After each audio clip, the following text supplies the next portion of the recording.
This poor town has seen its share of trials. Now we face a new force, sinuous and vile. Is something wicked, twisting trees and turning them to ill. Some diabolic expertise strives to break our will. Do our eyes play tricks on us? Will monsters seal our doom? What were those things? What do I see hiding in the gloom? We're turned around and taunted, but moonlight is our friend. The way ahead is haunted. Our hackles stand on end. We'll make our stand right here. Our choice is crystal clear. We are the beasts the monsters fear. In other words, ladies and gentlemen, welcome to the Fluffenhammer. Begin jiving now. Fluffers, what is best in life?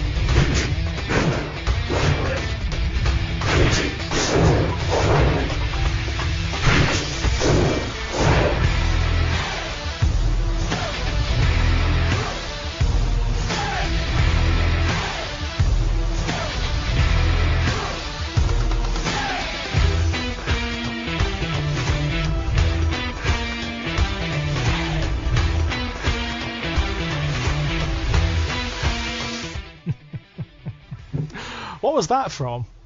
That is a Coronation Street. Yeah,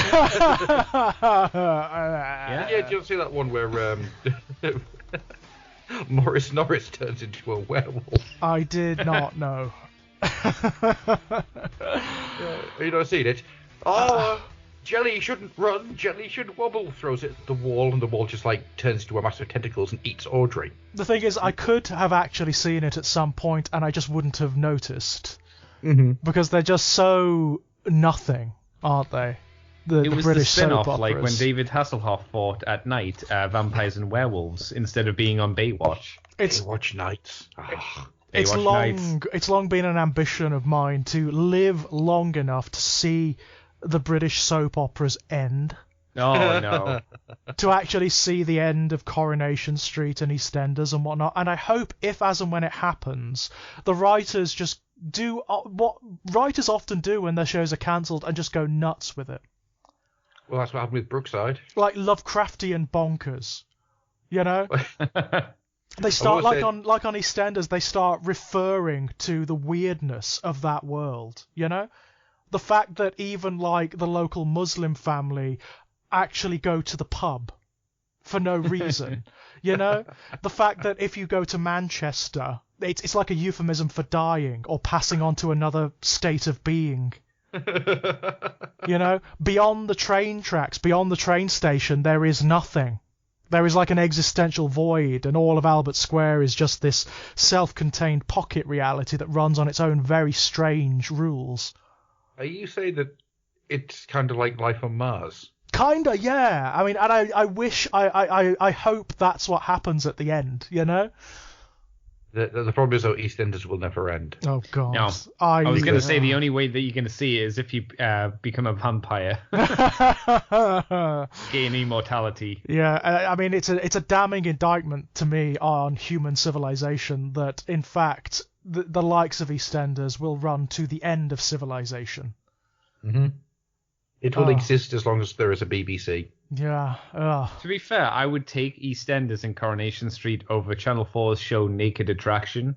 I don't know what that is, and I don't think I want to know. Let me explain it. Naked Attraction, George. Naked Attraction is one person is in a room, and they need to choose from 3 or 4 dates. Okay? I immediately hate it. I just automatically hate it. It gets worse. It gets worse. Why do you think it's called Naked Attraction, George? Oh, God. I think I can guess. The 3 people, the 3 deities, are in tubes. Right. In biochambers, if you would. Okay. And they are slowly revealed from feet upwards. And they are completely naked in these tubes. It's The person choosing then decides who to date based on the naked body of the person in said tube. Yeah, it's the kind of thing that makes me want to go around stabbing people in the eyes and just shrieking at them. You know? Would you be shocked to know that not many of the relationships from these shows carry on afterwards? Not particularly, no. Shocking, isn't it? I know, right? I don't get it. No. But then again, it's the same with most of that kind of show.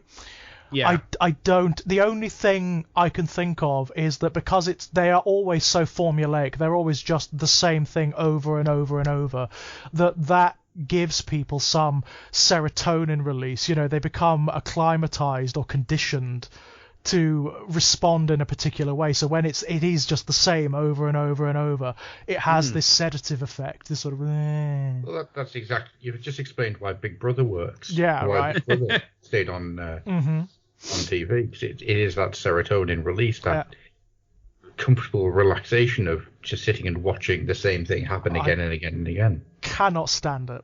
I just can't the first stand it. Big Brother, the very first one, was definitely interesting. It was an interesting experiment, but then it kept going and going. Then it lost any of the interest. It was a one-off thing that they shouldn't have kept going with. Quite right. Yeah. It's just that whole notion of reality TV as well, which is such bullshit. It's like what we were talking about before we came on air. There is no such thing. There is no such thing. Even the most. So if you sat and just recorded a person going about their day, but just by the medium of recording, there would be narrative. The framing of the camera, the movement of the camera creates narrative. You can't help it. Then, of course, you've got everything that happens behind the scenes in these so-called reality TV shows where everything is edited and cut and reframed and restructured. They do it with everything. I mean, like the cultivated drama of things like Big Brother, of The X Factor, of even stuff like the Great British Bake Off, which is like the most sedative of them all, The cultivated drama of them is it's something people just don't seem to understand even now.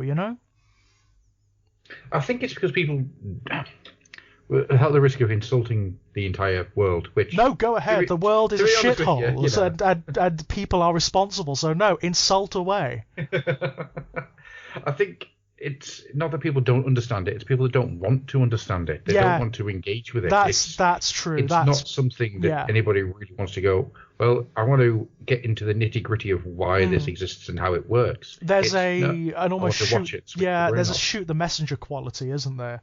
Whenever you start to critique these things and pull them apart, the backlash is, even if you very minutely and exactly expose the artifice of them, the backlash will be against you and not against the actual the people conducting the artifice. But it's funny because they do have this effect of manufacturing culture. So here in the UK, for example, there's this whole thing that's happened since it's been happening for a long time, arguably since the 1980s, but it really took off in the early 2000s, where there is this food culture that's come about almost exclusively because of television. Yeah. Almost exclusively. The nation's aware, and it's neither positive nor negative. It's both and all. It has good elements. It has very powerfully negative elements as well.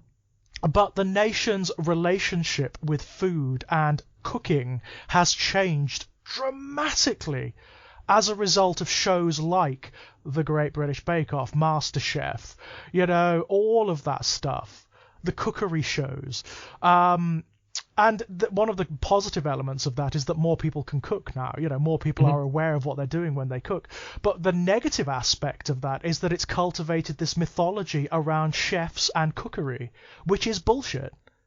It's total wankery. When you watch MasterChef and they're talking about, they're talking about, you really got the essence of the onion into that. Oh, fuck off. Go impale yourself, quite frankly. And the worst of it is, chefs seem to have bought into it. The world of cookery seems to have bought into it to the point whereby, celebrity chefs are like these shining icons now. These, mystics who perform miracles. And it's no, they're not. They're really, really not. I think it is worth saying that to be a chef of that kind of standard does take a lot of work. Of course it does. Not, I'm not mythological. No, I'm not. These people aren't Hercules, but I'm not detracting from like the work, and there's a craft involved. And don't get me wrong, there is when you're working at that level, there is a craft involved, and I appreciate the space that's made for artistry on the plate. I really do.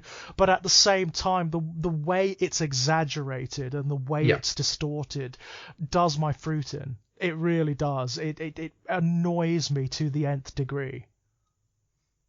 Well, I mean, you should just sit down there and watch yourself some Gordon Ramsay kitchen nightmares and get yourself into it. That's some fucking editing on that show, baby. Well, that's exactly. I mean, that is exactly like the apogee of what I was talking about, really. Yeah. And Gordon Ramsay is the exact manifestation of it.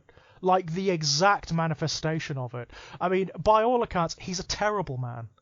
Mm-hmm. Which was exposed recently with the pandemic, where he didn't pay his staff. Personally, and I know this doesn't mean that he has access to £125 million. It doesn't work like that. But he has access to well over several million. And that's all it would have taken to pay his staff, And he didn't. Yeah. So screw him, Him and Rick Stein and the others, who didn't pay their staff. Screw them, It's appalling. It's the fact that that we've elevated these people. It's just like no. Joe, what else is appalling? That's a loaded question. That is. I'm not even going to answer that. What I think's appalling is that only one of us has the Drukhari book, George. I know, right? I mean, ironically, it's a book of appalling things as well because it's the Drukhari, and you can't really get away from it, to be honest. I mean, that's a matter of perspective, really. I don't think would the Drukhari say that they're doing disgusting things, or would they just say exhilarating things? You know what the funny thing is, Andy? Some of them would. Some of them. There's this whole cult. There's this whole sort of subculture in Comoran. They're called the Naderists, right? And the Naderists actively acknowledge that what they're doing is appalling. They're the not popular ones. No, they're very popular. They're very popular because they actively acknowledge that it's appalling, but they revel in it anyway. Oh, okay. They believe that with every atrocity they cultivate and create, they are reaching some ultimate nadir of being, which is transcendental. They believe that they're it's almost like an inverse transcendence that they're going for. They want to plumb the depths of the abyss of abjection and horror and debasement to the point whereby they become entirely other. They transcend through it. It's really horrible. It's probably the most awful negative thing in the 40k universe, and it's kind of brilliant. When you say negative, mm-hmm. do you mean that as in for the setting as it exists, or do you mean as that something that you're reading that it comes across as being negative? Oh no, it's in the setting. Like in a setting full of it's replete with atrocities. The Naderists are probably one of the worst things in existence. I mean, even if you look at like the people who worship Slaanesh, so like the Emperor's Children, Slaaneshi cultists and whatnot, even they believe to a certain degree that what they're doing is correct. Yeah. Because it's religious, isn't it? It's what Slaanesh demands of them, Yeah. These guys being never truly believes itself to be evil. Right. But these guys do. They actively do. And they revel in it. They love it. Yeah, they absolutely love it. And they believe that there's some bizarre transcendence to be found in it. And obviously lots of homunculi covens belong to that particular philosophy. It's kind of wonderful, I've got to say. That is a really cool idea. I like that. Yeah, the Naderists. It's like there's lots. There's a homunculi coven. I think they're called the Black Descent. And they are. Oh, that's a good name. It's good, isn't it? And they are one of like the ultimate exponents of this philosophy. The Naderists. What a great. That is a wonderful title, isn't it? It's a wonderful name. Yeah. plumbing the really nadir of things, you know. But the thing is, it's emblematic of the particular kind of horror that you find in the Drukhari, which is they're so old, they're so ancient, they've been around for such a long time that they have the means and capacity of exploring these really out there philosophies. It's just wonderful. I mean, for those who don't, you know, the last time we discussed the Drukhari is when the 8th edition codex came out, and I think I may have mentioned then they are one of my favourite forces in all of 40k. Yes, one of my favourites. I mean, it's a funny thing because they are also one of the more recent forces in 40k, sort of. For the See, that's a difficult one to throw because they have been around for like 25 years now. Well, technically, they've been around longer than that because there was a time when there was no distinction between the Elder Pirates and Corsairs and the Craftworlders. They were all one and the same. Yeah, like when they were introduced as the Space Elves, way back in Rogue Trader. That element of them as being Corsairs and Raiders and Sadists was actually married to the notion of them also being like almost Buddhist-like or Zen-like, and the paths of the aspect and all that kind of thing. So the Craftworlders and what would become the Drukhari were the same thing. Mm-hmm. It wasn't until Second Ed when they split out a little bit, and even in Second Ed, you only had like Third Ed, I think it actually was. There was an army entry in the Second Ed Codex. There was one entry, for Elder Pirates, Okay. And they were what would become the Dark Elder, which would then become the Drukhari later on. So it's been this long evolution across time, and of course then they became the poster children for Third Ed, you know? Yes. Because Third Ed had in its box set the two forces you got was a very pathetically weak Dark Elder army and a Space Marine army. So they were the poster children, and alongside the Space Marines, theirs was the first codex for Third Ed. I remember that, because Third Ed threw the Necrons and the Dark Elder right out front, and I want to say the Black Templars became the Space Marines of choice. Well, they were on the box cover. Yeah, they were on the box cover, yeah. the Black Templars. It was around then that they started to get some background thrown at them, you know? Mm-hmm. But when they started to take on that whole monasticism thing. 1997. I remember because I got that set for Christmas. The Third Ed box set, I actually got it for Christmas, and I remember having a game with on Christmas Day with those Drukhari, and even converting a little Drukhari lord out of one of the warriors. That's cool. I remember doing that. God Almighty, many moons ago. Many people ago. Well, that was back when they were the Dark Elder. They're not anymore, you know. I mean, the next big evolution came in Fourth Ed, you know, when they were completely redesigned and even their background was upended and completely changed by Phil Kelly. Yep. That was when, like, they started to become... I mean, the Third Ed Dark Elder, they were interesting, but there was not enough of them, you know? Yes. It wasn't... Do you remember, like, the design ethos for the codices back then? Where it was all minimalist. Spiky.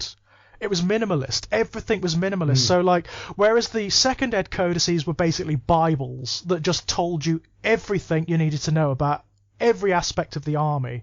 Yeah. The Third Ed ones didn't. They were really thin compared to what had come before, and almost everything was implied rather than stated. One thing I do like about the Third Ed and kind of goes into the Fourth Ed ones as well is that whilst there isn't tons and tons of front-loaded lore, there is lots of little bits and bobs hanging around. Yes. Like, the majority of them have these really cool bits at the back of the book, which is like Imperial reports on That's something. right, yeah. Almost everything was like narrative. It was actually a really interesting way to do it. It was a very interesting way to do it.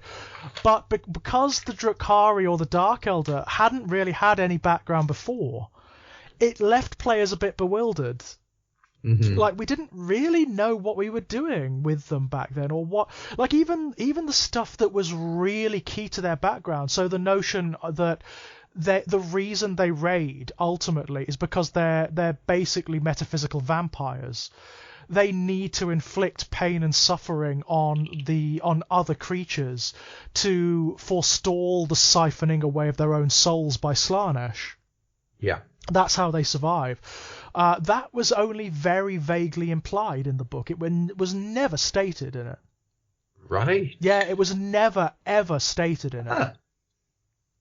You only That's really weird to think, isn't it? 'Cause Right. it's such a huge part of the background of the Dark Well, it's Eldar. in their rules now, isn't it? I mean, like, you know, you've got the power from pain ability, which is part and parcel of what they do and what they are. That's how they function now. It's how Comora society works. But back then, it was only implied. You didn't really know, like, unlike the Craftworld Eldar, you didn't really know a great deal about them. They were kind of mysterious. Which is not necessarily a bad thing, but there wasn't really enough to get your teeth into, so they were not that popular. No. I think, no offense to yourself, George, but I think they were the army of choice for a lot of edgelordy teenagers. There was that quality there kind of was that quality to them. Also, they borrowed a hell of a lot, obviously, from the Dark Elves. Way too much. Way too much. For me, what really interested me in them was only a very small part, which was, of course, the homunculi, which was Cenobites. I mean, they were flat out Cenobites. Even the miniatures back then looked just like Cenobites, you know? But that element has been taken and expanded massively now. So the homunculi are a key part, not only a key part of the army, but they are the linchpins that keep Comora turning, you know? Without if the Cabals didn't have deals with the homunculi covenants, they wouldn't be able to replenish their defeated warriors, you know? When a Drukhari warrior, like a Cabalite, is killed in the material universe, assuming that the homunculi honor their deals and, you know, haven't been offended in some obscure way by the Cabal that they have a deal with, their soul is sucked back into the dungeons beneath Comora, and they will be siphoned into a new body, which is then cultivated and eventually will hatch in the dungeon dimensions of the homunculi. I'm really happy that you used the term the dungeon dimensions. Thank you. Good alliteration. Well, that's kind of what they are. I mean, this is another thing that's changed. Like back in the Third Ed, Comora was just a city in the webway. Yeah. That was it. It was just a single city, and that was it. When Phil Kelly rewrote them in 4th Ed, and I mean really expanded on them, changed some of them massively, he expanded the notion of Comora as well. So Comora is the oldest port city in the webway. It's it's where a lot of the cults of pleasure retreated from ancient Eldari society when the fall came about. But it's not one place. It's actually this ragged, ever-expanding collection of sub-dimensions that exist within the webway that are all anchored together. So when an alien creature, like a human, for example, is taken to Comora, they're often driven mad by the sight of it because its dimensions are all over the place. It doesn't register correctly to human sight. It's got like spars and towers that emerge at right angles from one another. You've got captive suns that are burning in the distance but which are actually really close, you know? It's mad. The whole place is this strange nightmare dimension. That's how they've expanded the Drukhari in recent years, and it's beautiful. They've even expanded things like the homunculi. They don't necessarily have to conform to one body. They cultivate new bodies for themselves, and they can don a new body based on whim. They just transfer themselves into a new body. Okay, that ties into our pre-show conversation about transcendence. Yeah, it kind of does. And they also can just surgically alter those bodies on a whim. So if they fancy having a new set of arms or whatever, they can do it. Hasn't that always been, or mostly been, the case with the homunculi? Because that feels like something I've heard you say before, it was years ago or something. It came about in 4th Ed, that notion. Ah, okay. In the 3rd Ed Codex, no, they were more static. Right. Than they are now. They were just like the Masters of Pain in the Dark City. They were just master torturers, essentially. But in 4th Ed, they were rewritten massively to incorporate that, to become more metaphysical, essentially. I mean, what I love, the homunculi are my favourite elements of the army. What I love about them is they are ancient, and they are strangely happy. Unlike most entities in the 40k universe, almost every entity in the 40k universe, the homunculi really enjoy what they do. I mean, to them, it's all a game.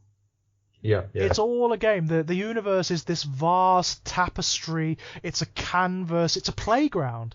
Even when they emerge into the material universe, it's described as like this grotesque carnival. They're showing off their creations and their monsters, or they're collecting things. So not just victims, like some homunculi collect mutilations. So they go out of their way to get wounded in particular ways to show off to their friends back in Comora. Because it's considered stylish. Certain kinds of mutilation in Comora are considered to be like stylistic fads. I mean, is there any difference between that and getting a tattoo?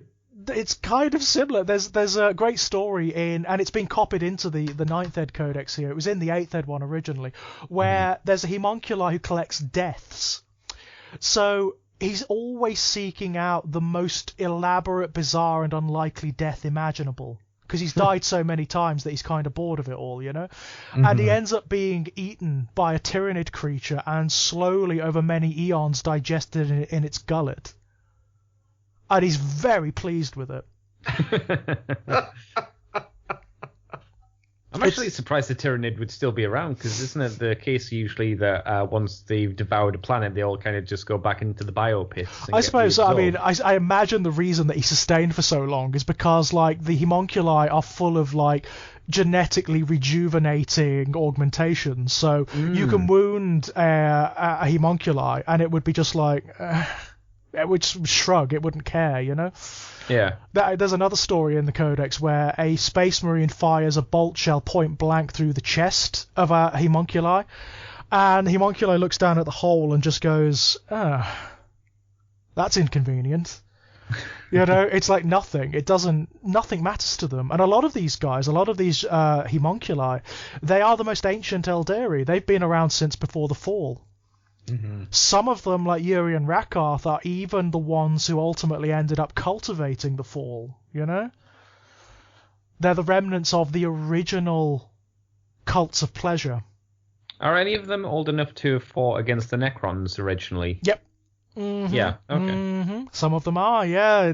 They're even older than, like, the Farseers of the Craft world. So some of these guys were alive and conducting their arts when humanity was chemical soup. You know, in the oceans of Earth. You know? It's an amazing thing to think. And they're so weary of it all, but at the same time they're so enjoying themselves, and I love that. They consider themselves to be so far beyond even the other Drukhari that they may as well be a separate species. I was going to ask the Drukhari, the homunculi. That's the word I was after. It sounds like they are themselves very removed from Drukhari society now. It's definitely the case, yeah. Very much their own thing. They're removed from it and at the same time absolutely essential to it. So the Cabals can't function without them, because the homunculi, first of all, they're the trendsetters in the Dark City. So whenever, like, a new aesthetic trend or a new sadistic trend comes about, it's usually masterminded by the homunculi. So they do influence, like, the society, but they also influence it politically. If a Cabal can make good with one of the homunculi covenants, then they're in a much stronger position.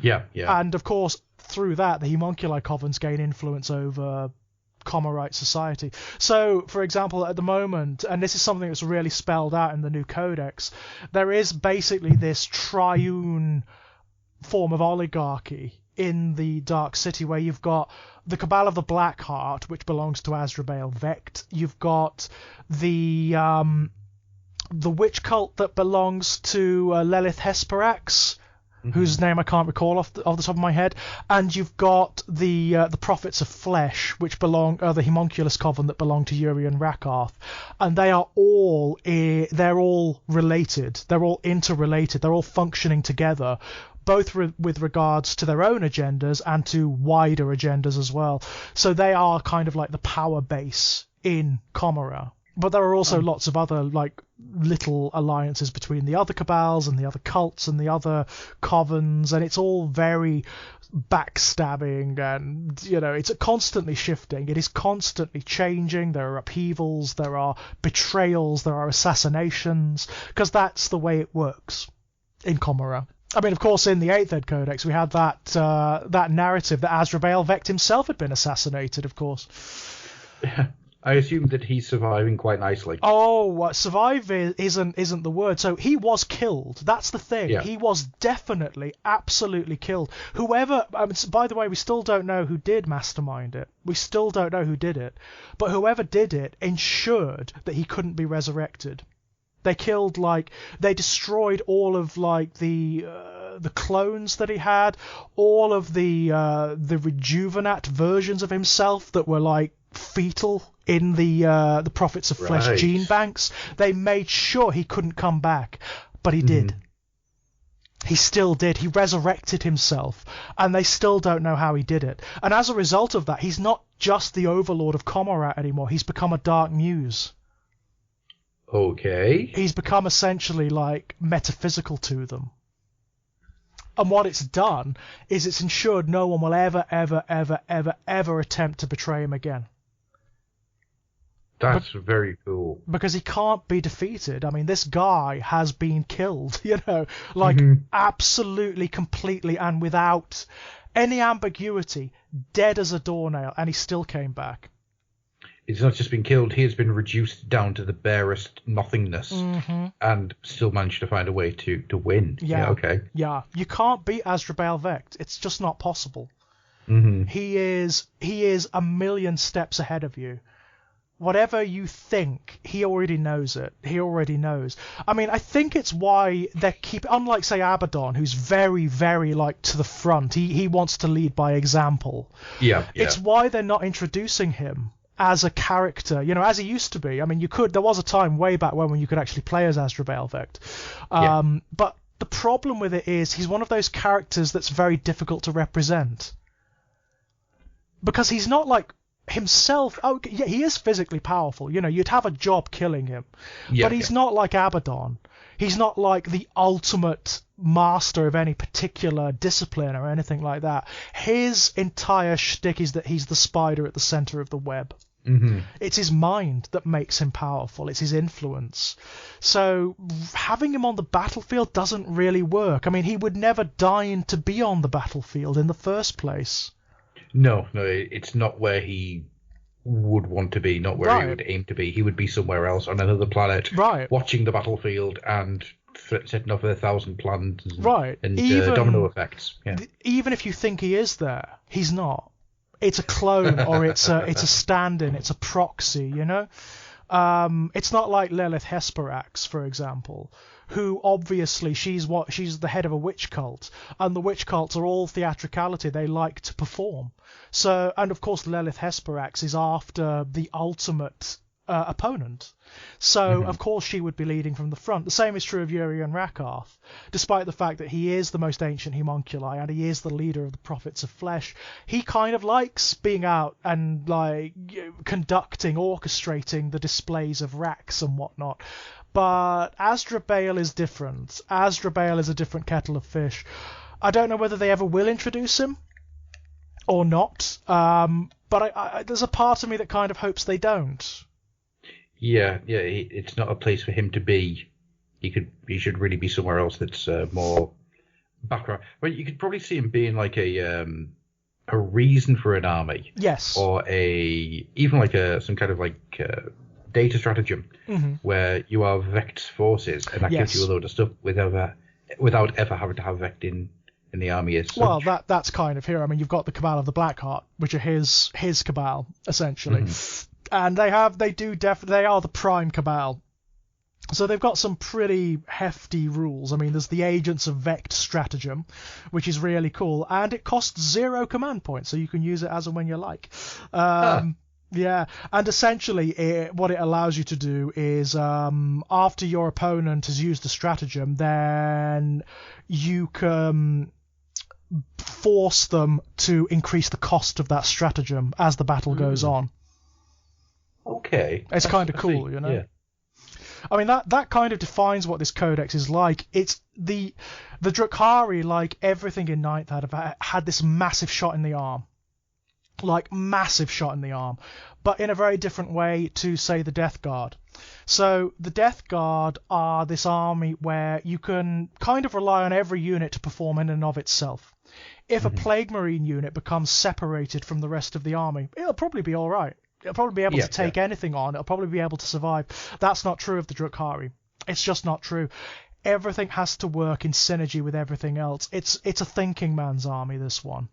It's almost like another level of difficulty up, if you like. Yeah. That's the way I'd regard it. What they've done to make them competitive is just given everything immense amounts of damage. So there's a lot of what people call exploding attacks rules, you know, where there's that rule that's often used where if you roll a 6 for a particular attack, then you do another notch of damage, or you do a mortal wound in addition. There's loads of that. There is loads of that in this book. That's the way they work now. And I kind of like it because that's how they're supposed to work. You really can't play these guys defensively, and you really can't play them piecemeal. You need to be really brave from the off, and you need to focus your forces on what you want them to do, because everything works in synergy with everything else. Essentially, you need to take full advantage of all your aura abilities, of all your stratagems. You need to play them at the right time in the right way, and when you do that, they are devastating. They're absolutely devastating. They're so quick, and they've got so much damage output that they can reduce their opponent's battle plan to shreds in the first turn. But the price is fragility. Yeah. These guys are going to melt. If you allow your opponent to counterattack, you're kind of done. Or if they force you into like a defensive position, you're going to struggle. Struggle. They've got some of the best flyers in the game. The Razorwing Jet Fighter and the Void Raven is mad. The Void Raven is absolutely bonkers. So the Void Raven has, not only can it move 60 inches in the first turn, so it can basically just get across the battlefield in the first turn. It's one of the few units in the entire game that can engage with the enemy in their deployment zone on the first turn, basically. It also has things like implosion missiles and shatterfield missiles, which you can use to essentially wipe out units. It's a nasty piece of work. It's a real nasty piece of work. But you're going to have to deploy it properly. That's the thing with these guys. This is one of the reasons I love them as well, because I kind of like, when I'm playing the game, I like the sort of tactical edge to it. I think it's lots of fun. You have to really think about army structure with these guys, and you need to think about what you are going to do. So with Space Marines, with Death Guard, with any of the heavier armies, you can sort of play it by ear. Yeah, you can be more reactive. Exactly, you can be a little bit more reactive. Not with these guys. You've got to play it like a raid, as the Drukhari would fight, you know? So everything is planned down to the finest detail.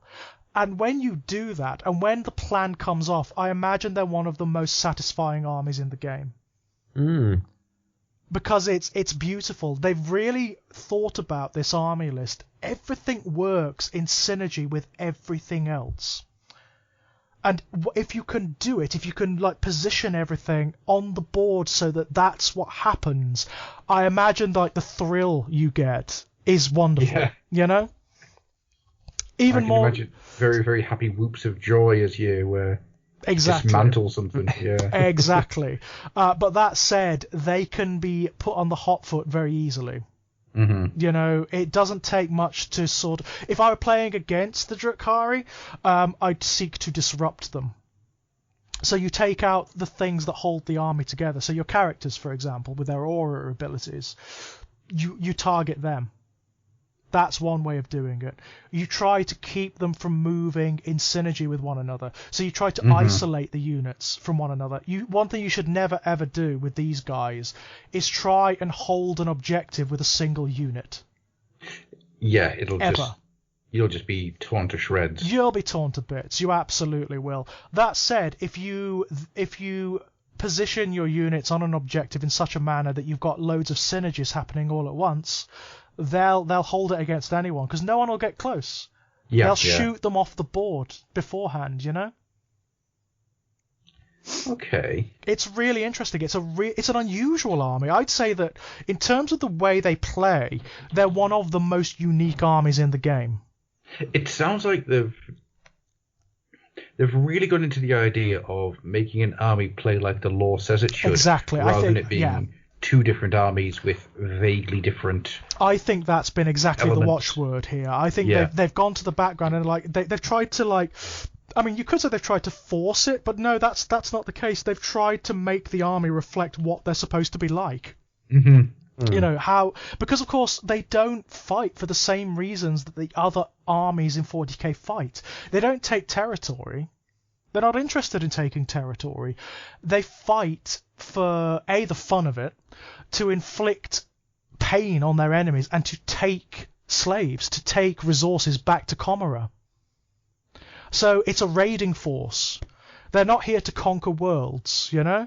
Mm-hmm. They're not like the Death Guard, again, who are sort of sowing the bounty of Nurgle and trying to turn planets into little gardens of Nurgle. That's not what they're interested in. There's an artistry to what they do. They want to sow terror, and they want to show the universe what they can do and who they are and how artistic they are in their sadism. Yeah. I mean, even the way the army's structured is reflective of that. So what they've tried to do, as in 8th Ed, what they've tried to do is make it plain that this army doesn't look like other armies. So most armies in 40k are kind of slave to the battalion detachment, aren't they? You know, the battalion detachment is the big one. It's what most people take in their armies. Here, what they've done is given you the ability to take patrol detachments without any deficit. So you don't have to pay the points cost to take a patrol detachment. You can just take them. So your average Drukhari army will consist of about 3 or 4 patrol detachments instead of one big battalion detachment, which has its own benefits and drawbacks, you know? Yes. Then you can cobble those together in a unique Drukhari detachment, which is called the Real Space Raid Detachment. And what that is it represents the way the different factions in Comora work in concert with one another when they emerge into real space. So you can contrive a Real Space Raid Detachment from, say, one battalion that's a Cabal, one patrol detachment that's a Cabal, one patrol detachment that's a Witch Cult, and one patrol detachment that's a Homunculi Coven. And what the detachment allows you to do is you can take warlord traits and unique items for each of those patrol detachments. Right, okay. You see? So it's very different from the way every other army is structured and the way it functions on the battlefield. Very different indeed.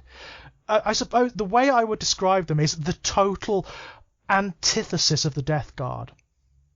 Yeah, where the Death Guard are a sledgehammer that will not stop. Yep. The Drukhari are a fast-moving glass cannon. They're a scalpel. The moment they stop moving, they're going to get absolutely obliterated. That's it. That's exactly it. And there's lots of naughty little things you can do. It sounds like an army that's entirely built on momentum. Yeah. Yeah, that's it. That is absolute. You've got to press, you know? Yeah. If I were playing these guys, then in 9th Ed, it would all be about movement. I'd try to get the first turn, if possible, and I would go for the throat. Yeah. I actually wouldn't bother with objectives that much early on. I would rather try to prevent the enemy from taking them. You know? Wipe out enough of the enemy. That seems to be the thing here. Because they're very adroit at it. They can put out damage that's unlike any other army in the game, and at range. Are there any armies that you can see that are like hard counters against the Drukhari? Oh yeah, I mean I keep bringing them up, but the Death Guard. Oh, so they're the main one that you'd say is the. Oh, definitely the Death Guard. The Drukhari are probably going to struggle against the Death Guard because of their ability to shrug off damage, if nothing else. Is there anyone else? Is it primarily the Death Guard, would you say? Primarily, I mean, any like heavy army. So like the Space Marines in general would probably are quite difficult for the Drukhari. They would have a lot of fun against their Craft World cousins. I mean, we haven't seen that codex yet, but if we're taking the 8th Ed codex as an example of how they're going to be, any fight between those two armies is going to be very bloody indeed. Very bloody indeed. So that's going to be fun. They may have difficulty against some of the bigger swarm armies, like, the bigger Tyrannid armies. Because of just the sheer amount of damage they'd have to put out to cope with the swarm.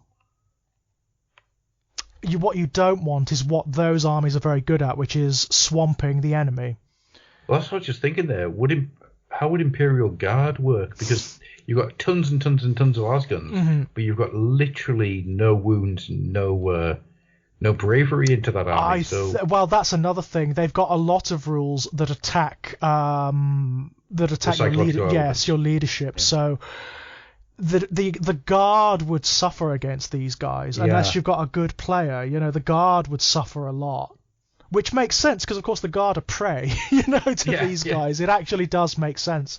In fact, there are even rules to some of the the unique cabals where they get bonuses for attacking armies that are weaker than they are. They're like for attacking units that are weaker, that have lost like units or have lower leadership or whatever.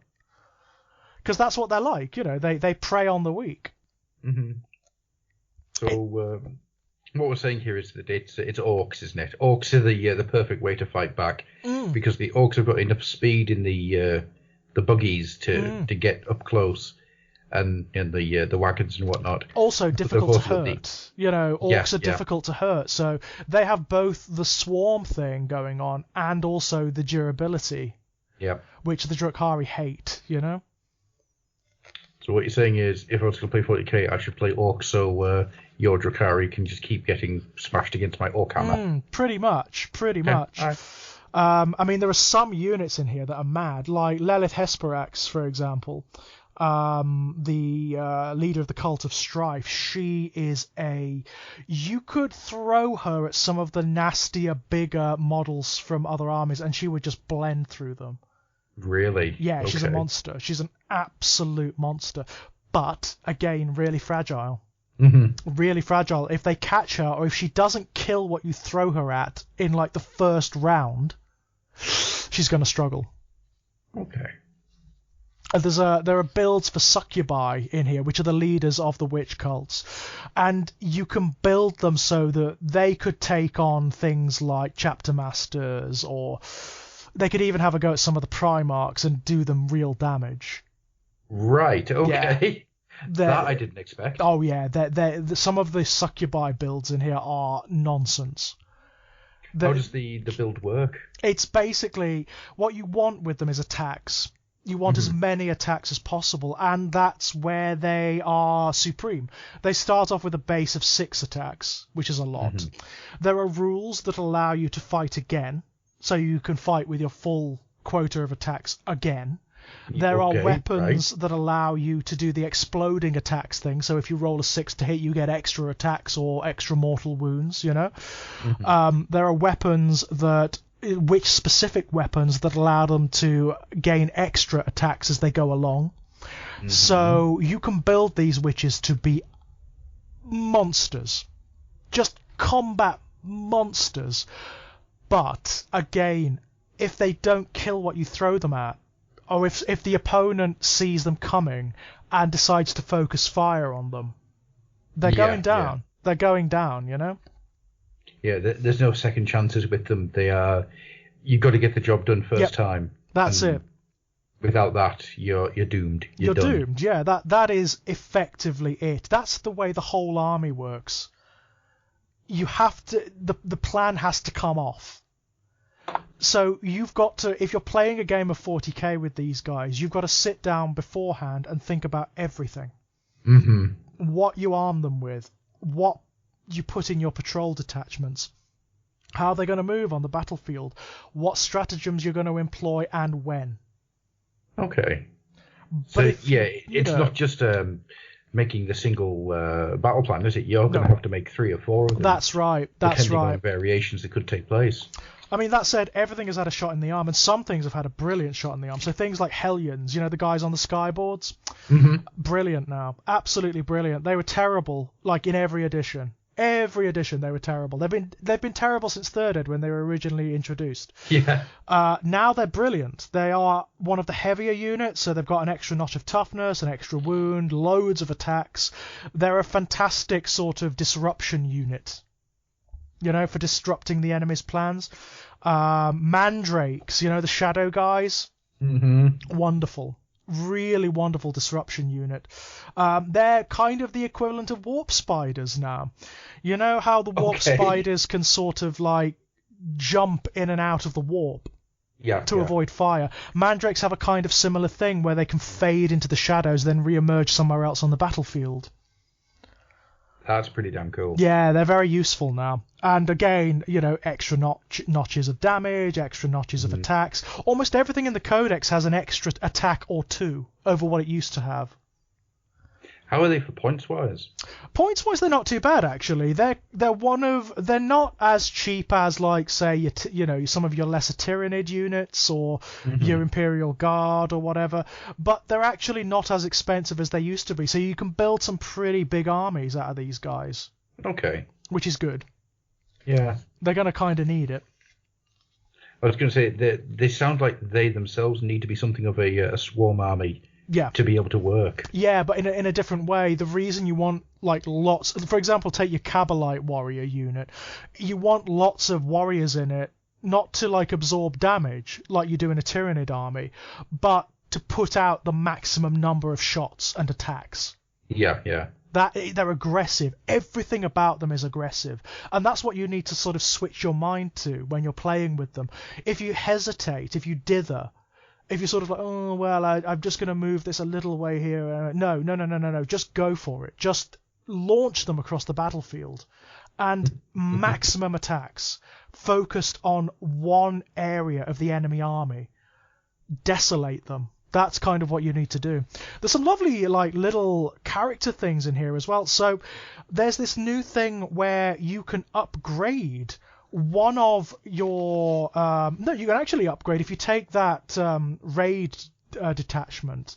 You can upgrade every one of the characters in it to another, like an upper version of that character, and that higher version of that character has upgraded stats, they have upgraded weaponry, and they have access to unique relics and equipment.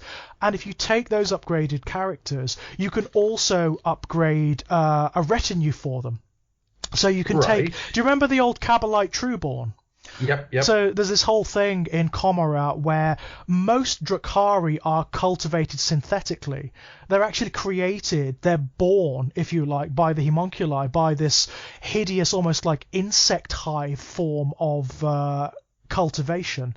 They're actually born in these vast hive-like structures, and they're fed on the pain and torture from the homunculi dungeons, and that's how they swell and are born. That's how Asdrubal Vect was born. He is not Trueborn. So those Drukhari that are created by just normal procreation are regarded as Trueborn. They're actually much more aristocratic than the other Drukhari. Yeah. And what you can do is take a unit of Kabbalite Trueborn, and Kabbalite Trueborn are an upgraded unit of Kabbalite warriors, and they have higher ballistic skill, they have higher leadership, and they also have benefits to their ranged attacks. Okay. You can do the same with the Witch Cult, so you can take an upper version of the Succubi, and then you can create the old Hecatrix Blood Brides again, which haven't been around since 4th Ed. So your Hecatrix Blood Brides, they have enhanced weapon skill. They've got weapon skill that most characters would envy. Extra leadership. And they've got that whole thing of exploding attacks. So they can inflict exploding attacks on their enemies. And you've also got the same for the homunculi covenants. So you can take a higher homunculi, and they're a master homunculus, if you like, and then you can create a unit of hemoxites, they're called. And the hemoxites are racks, which are upgraded, and they're much more survivable than normal racks. In fact, once per phase, the first time a saving throw is failed for this unit, the damage characteristic of that attack is changed to 0. Okay. So the first round of attacks that target these racks do nothing. They just effectively do nothing. Kind of cool, yeah? What? Yeah, it's kind of cool, isn't it? It's just a little character thing, really, that you can use to do a little bit of role-playing in your Drukhari army. And, I mean, that's something that's fed into... Again, the Crusade rules are where it's at for these guys. The Crusade rules are absolutely brilliant for these guys. What you can do... There's this whole chapter of the Crusade rules that called territorial dominance. So what you can do is play a game of politics in Comora in the Crusade system. Every time you fight a battle, you get these things called they're called the raid spoil points. Okay. And you get them through various different, like, you can do you have to commit various different actions on the battlefield to get them, but once you've got them and you take them back after the battle is finished, you can use them to buy territory in Comora. Right. And each different type of territory you buy gives you certain benefits and gives you certain rules that you can use in your next battle. That's an awesome idea. It's great, isn't it? It's a little role-playing system. Mm-hmm. It's a little role-playing system that you can play in your games of 40k. So you can buy, like, sprawl slums, for example. And each time you buy a sprawl slum, you can roll a dice 6 and your raiding point is refunded. It's really cool, you know? You can buy trading districts and then you gain extra relic requisition points. I love that. It's great, isn't it? It's really, really fun. You can buy, you know, the Scourge Spires, the massive towers that are above Comora, where the Scourges flock. You can buy them, and then you get extra units of Scourges. That's such a great way of doing it. It's great, isn't it? It's really fun. It's a really fun little role-playing system where you get actively involved in the politics of Comora. God damn it. It's great fun. It's a good codex. It's a really, like, you know, all the 9th Ed codices thus far have been really, really good.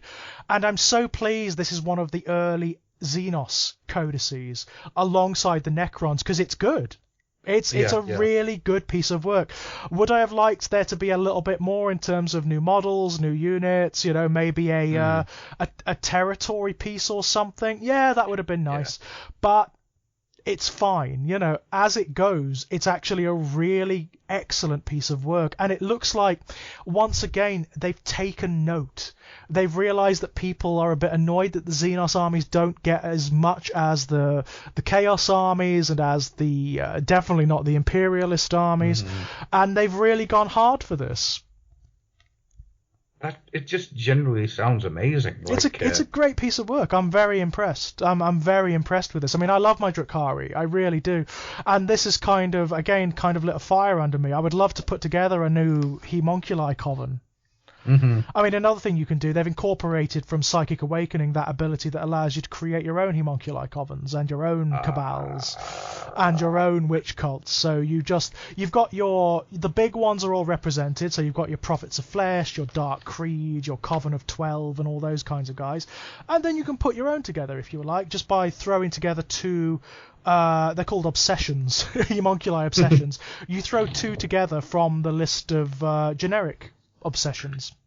Okay. It's cool. So if you were to take some of these obsessions from the list, which two would you pick? Oh, that's a good question. Hang on, let me find the page and I will let you know. Because I would go personally, here we are, I would go for the more role-playing ones than the ones that are just the best, you know? Yeah. The ones I would go for are experimental creations, which is, to a greater extent than other homunculi, the rulers of this coven repeatedly experiment on their followers and even themselves. Test subjects are often intravenously fed varieties of strength-enhancing concoctions with which to tear into the enemy to the delight of their masters. So that's basically add +1 strength to the characteristics of your models. I don't care about the rule, I just like the experimental creations thing. And probably the Master Torturers one as well, which is the it's the Cenobite one. The flensing caress and needle-fingered grip of these sadistic monsters finds every pain receptor and hidden weakness of their luckless victims. So each time a unit with this obsession is selected for the Torturer's craft stratagem, reduce the command point cost of that stratagem by 1. So for most units it will cost nothing, because it's a 1-point stratagem for like racks and whatnot. So it's pretty cool, you know. But there's loads. Master of Mutagens, Artists of the Flesh. Actually, I like that one. Well, that's pretty good. Dark Harvest, Dark Technomancers, Enhanced Sensory Organs, Hungry for Flesh. Yeah, there's loads of stuff here.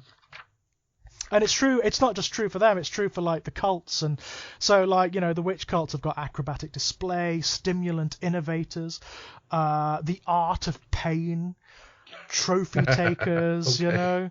The cabals have got, if you want to make your own cabal, you've got dark mirth, which is one where they find everything all just a little bit amusing. Twisted Hunters, Webway Raiders, that's good. Webway Raiders, I can see a lot using that, because it basically allows you to use a Webway portal stratagem at a reduced command points cost, which is really useful. Really damn useful. Okay. Yeah, there's a lot of good stuff here. It's a good marker of how 9th Ed is shaping up, I think. Fingers crossed, all of the other armies get this degree of treatment, you know? Yeah, absolutely. I mean, because thus far there hasn't been a Duff one. If you could do something akin to that with the Tyranids, I think you could make the Tyranids into an incredible force again. Yeah, that would be nice, wouldn't it? I mean, the Tyranids also, the Tyranids need a new army list. They need a new model range as well. Yes, they need a new model range that's entirely built around the old model range. They're just getting a bit old hat now, aren't they? Many of those units have been around since 4th Ed. Yeah. They could do with like one of those seismic shifts that changes the look of the army. Kind of like what they had around the 4th edition, I suppose, right? Yeah, exactly Just that. do it again. Do it again, yeah. Yeah. God, can you imagine that? Can the Tyranids get a completely fresh overhaul? New biovores. Yeah, definitely new biovores.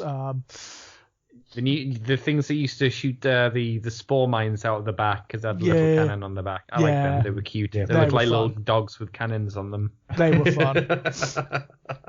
But yeah, the Tyranids are definitely one. They're definitely one that needs that overhaul. I mean, part of the problem with the Tyranids, of course, is lately the emphasis has shifted to the Gene Stealer cults.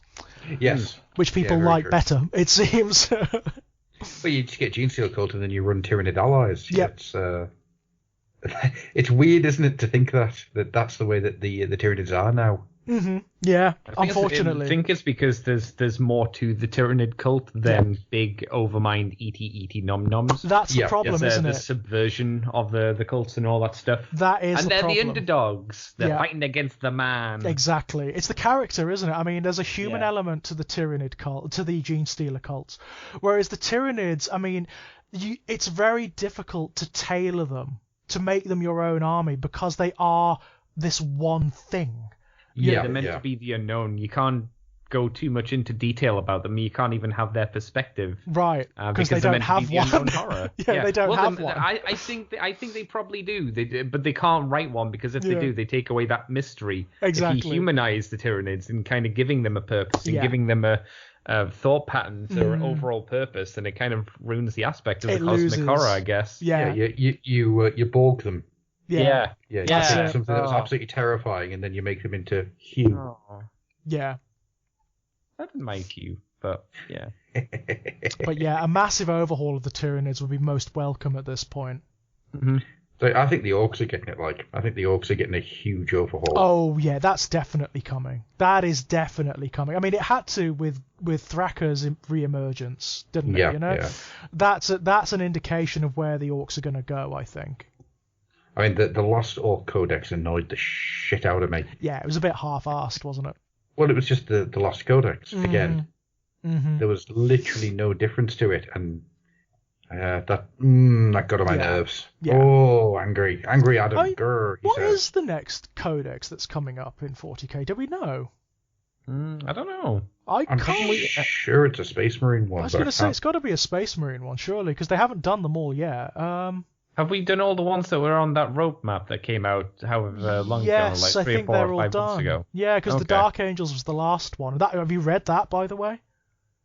No, I haven't. Bloody brilliant. The Dark Angels are one of the nastiest Space Marine chapters out there now. Also? They are, they're very difficult to combat.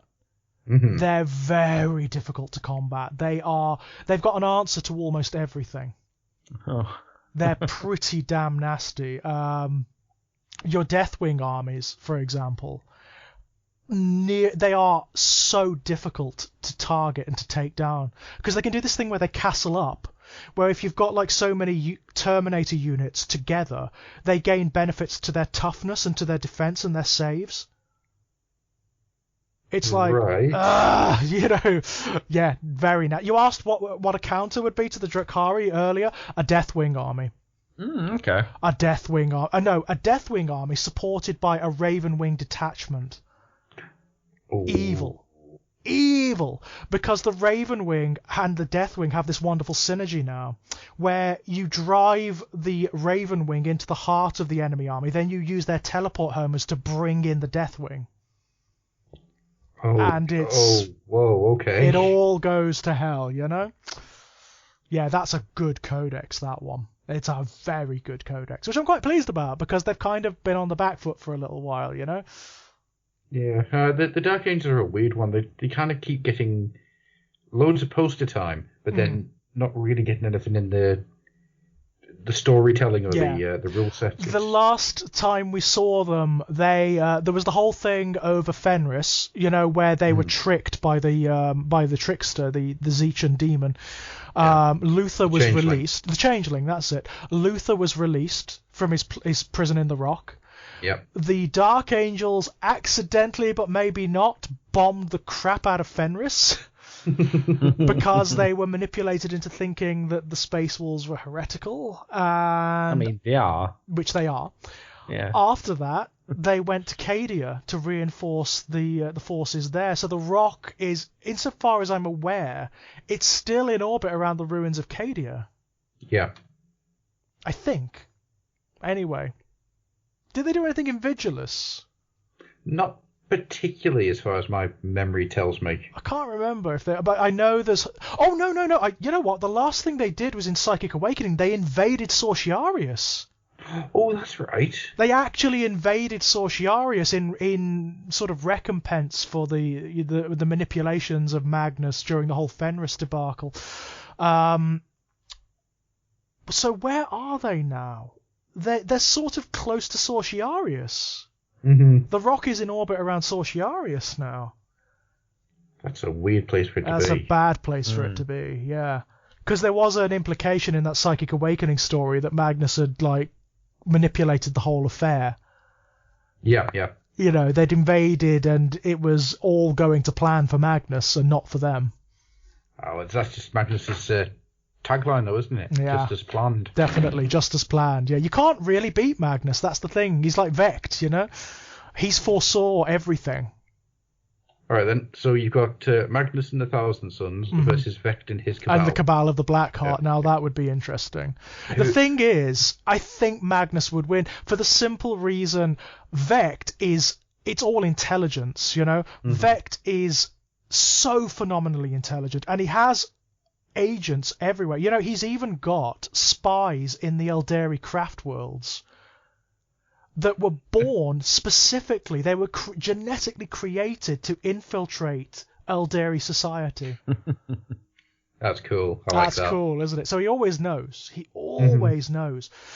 But the thing is, Magnus has that quality, but he's also psychic. He's also a sorcerer. He can foresee stuff, whereas Azrael Vecht can't. Yeah. He's got an extra advantage, Magnus does. Also, of course, he's allied with the god of fate, which is a big, big bonus. Well, of course, yeah. I mean, there's nothing wrong with getting a couple of things behind you before you go off to play some poker. Mm-hmm. If you know a few of the enemy's cards, it helps. Yeah. Oh, that's just gives everyone sunglasses to wear. Yeah. That's the problem. Unless Tzeentch randomly decides, no, I want you to lose, because then, like, 5,000 years later, this one event will happen. And because of that, I can do it. Tzeentch, you silly lad. Yeah. That's the thing. If Tzeentch decides, actually, Magnus, I wouldn't mind you losing at this point, then that's what's going to happen, Because Magnus, unfortunately... If you lose now, I'll get an ice cream in 20 minutes. Yeah, right. I do want one. Or rather, I'm bored, so I want you to lose because it'll be more fun. Yeah. And that's the problem. I mean, Magnus is so tied to Tzeentch, because of course he's a demon prince of Tzeentch, so he can't really operate outside of Tzeentch's purview. It's Ahriman you want to watch. Because Ahriman's should always watch Ahriman. Ahriman's still mortal. He is not as tied to Tzeentch as Magnus is. Ahriman really is just one of my favourite characters in 40k. Oh yeah, gun to head, it's Ahriman for me. It's Ahriman. Yeah. It would be a toss up between him and Fabius, but it's Ahriman would win for me because I've got a thing for sorcerers, I've got a thing for wizards, and that's just the way it is, One day he will put that egg back together, that whole shell, and he'll put the egg yolk back in, and everything will be fine. Mm-hmm. Or not, as the case may be. Maybe one day. Maybe. Yeah. Maybe. I really want to make a t-shirt now that just has George's face with, I've got a thing for sorcerers. I've got a thing for wizards, yeah. Go for it. But it's you wearing like a fake beard and hat. Yeah, go for it. I think that would make a great Fluffenhammer t-shirt, actually. I'm up for that. All right, then. I can't help but now think about Blind Date, George on one side, and then on the other side of the door, just Gandalf, and the two of the wizards. Gandalf, the one from Rolf Bakshi's Wizards, and one more. Heinrich Kemmler. There we go. Heinrich Kemmler. Oh, God. Well, the thing about Heinrich Kemmler is I get the impression he'd smell, But this is Blind Date, so you'd ask a question and he'd be like, "Oh, I'm all into death and that stuff," and you'd be like, "Oh, all right. Actually, a necromancer. Oh, okay, that is intriguing. The door pulled back, you see Heinrich and go, "Fuck." Yeah, and it's shit. He smells like shit. The question would be, where would you go on a Saturday night? What would be a romantic Saturday night for you? Gandalf says, underneath the Mines of Moria, where I get to fight a demon. Mm-hmm. The one from Rolf Bakshi's Wizard just makes a random collection of noises and his feet grow big. Because Rolf Bakshi. And Kemmler just goes, a moonlit night in a graveyard. Yeah. The graveyard answer would win. Yeah. Yeah. And you see him like, shit, he's got to go. Yeah. There are not many handsome necromancers, are there? No. There are not many. Not in AOS there isn't. No, it's a bummer. The vampires, on the other hand, there's plenty. Well, that's a very nice segue, because we're also going to talk about the vampire counts. Mm-hmm. We are. All the soul-blighted grave lords. Well, I think it'd be interesting to Cannot wait. Are you guys really excited for this battle tome? Oh yeah. I just cannot. To me, it feels like a new era. Well, that's because it is. The shattering of Nagash. Mm-hmm. Oh, by the way, guys, spoilers. We are going to be talking about what's going on in Broken Realms tech list, so because we know we've read up on it. They have. They've told me about it, which is fine. Yeah. So if you don't, unless it's audiobook, there ain't no way I'm hearing about it. Right. Well, mine's on the way. I got an email saying that my copy's on the way. I cannot wait to read it. But basically, do you know how the last one, the Morathai one, there was realm-shattering stuff happening? Yeah. It's the same here. I don't know about you, Adam. I wasn't expecting it. No, not at all. I was kind of thrown, to be honest with you. Me too. I was like, okay. I was like, what? what there's some stuff that happens in that book where I was like, that is so not Games Workshop. You know, that is not what they do. Mm-hmm. Well, this is the interesting thing from what you were saying before about this being a new era. I think this is. I think AOS is going to be the era. AOS 3.0 is going to be the era of taking risks. Oh, I think so. I mean, the stuff they've done with the characters, with the whole metaphysics. So, like, I mean, I'm almost reluctant to say, but the stuff that happens at the end of Teclis, you know? I mean, you've got characters dying, characters that have got models, just like being obliterated, you know? You've got big movers and shakers being toppled from their plinths, you know? Which actually makes me think. I'm going to quickly go to the Games Workshop website. Oh, are you looking for him? Are you looking to see if he's still available? Yeah. Because I'm intrigued. Brilliant, yeah.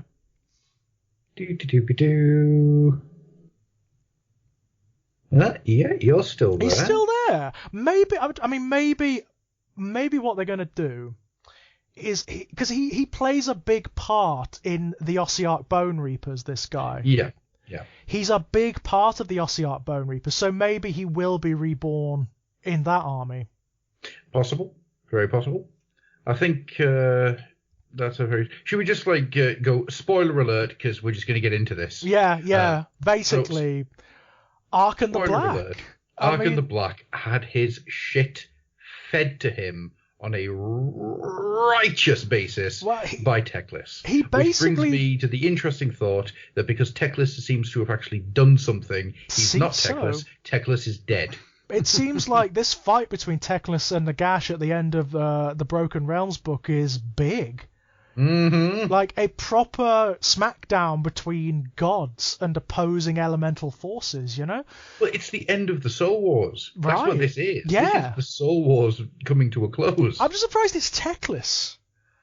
Yeah. I mean, I would have thought, I suppose Alariel would have made sense because she's the goddess of life. Yeah. But then again, she's always been very passive, hasn't she? She's not a fighter. She's not like the other gods. No, she's seasonal. Yeah. During the summer, that's when she is inflamed and ready to fight. And then in winter, she sleeps. And then spring and autumn, she's waning and waxing. Right. So she's not the type of character to mount a full-on assault on the land of the dead. Alternatively, I'm surprised it's not Sigmar. Yeah, there's beef there, isn't there? Definitely. Yeah. There's big beef between Nagash and Sigmar. And not for any narrative sense, it's just that it's the age of Sigmar and this is Games Workshop. Right. So you would have thought that Sigmar and the Stormcast were the ones that went in and started kicking ass. But it does feel like that they're trying to almost recess the Stormcast a little bit in recent years. It really does. Which is fine. It seems like they're taking the spotlight off them and putting it on somebody else and pushing them, which is nice. It's great. That's how you cycle through the stories. That's how you cycle through this stuff, and this is how you don't make another franchise stagnant. Exactly. Or like you get 20 years worth of new models for one faction and then nothing for anyone else. I think that. I think, looking at the way both 40k and AOS are operating right now, they seem to be really conscious of not getting into that state of stagnation again. Yeah. It's a great idea, because I think at some point we need to have at least some event then for any of the two dwarf factions, because the Fire Slayers really have been shot. Oh god, they need a new book and a new army list, don't they? They need something, because bless them, I don't think they've had like maybe one or two models since the original release. Griff, you'd know this better than I think me and George, right? I wouldn't even say they've had that. I think they've had their actual release, and then they've had the Underworlds release. Yeah, and didn't they have one other? They had a territory piece. They had the terrain piece. Yes, they did. Yeah, there was a territory piece that came with the 2.0 book. Yeah, and that was it. More oddly enough. No, that is literally it. Yeah. What I'll do is, I'm on the Games Workshop site, so let's have a look. Fire Slayers, boopy doopy doopy doo. Please hold the line. Your call is important to me. Doopy doopy doo. I mean, granted, I don't think the Caradron or the Fire Slayers are going to be like a world-changing faction. They don't seem like that kind of force. But I think you could have let's say Age of Sigmar 3.5. You can have a big like sky battle, like under fire hall city fight or something like that. Like a re-emergence of them for some reason. You know, like there's a big push. There's a new enemy that's creeping into their territories, blowing up their I don't know, space whales or something like that. Right. I don't know what Caradron after. Caradron, gold, sky gold. That's what they want. The Fire Slayers have the least amount of models in the entire Order faction. Yeah, that they have 16. So they've got the Endless Spell, which I actually totally forgot existed. They've got the Magmic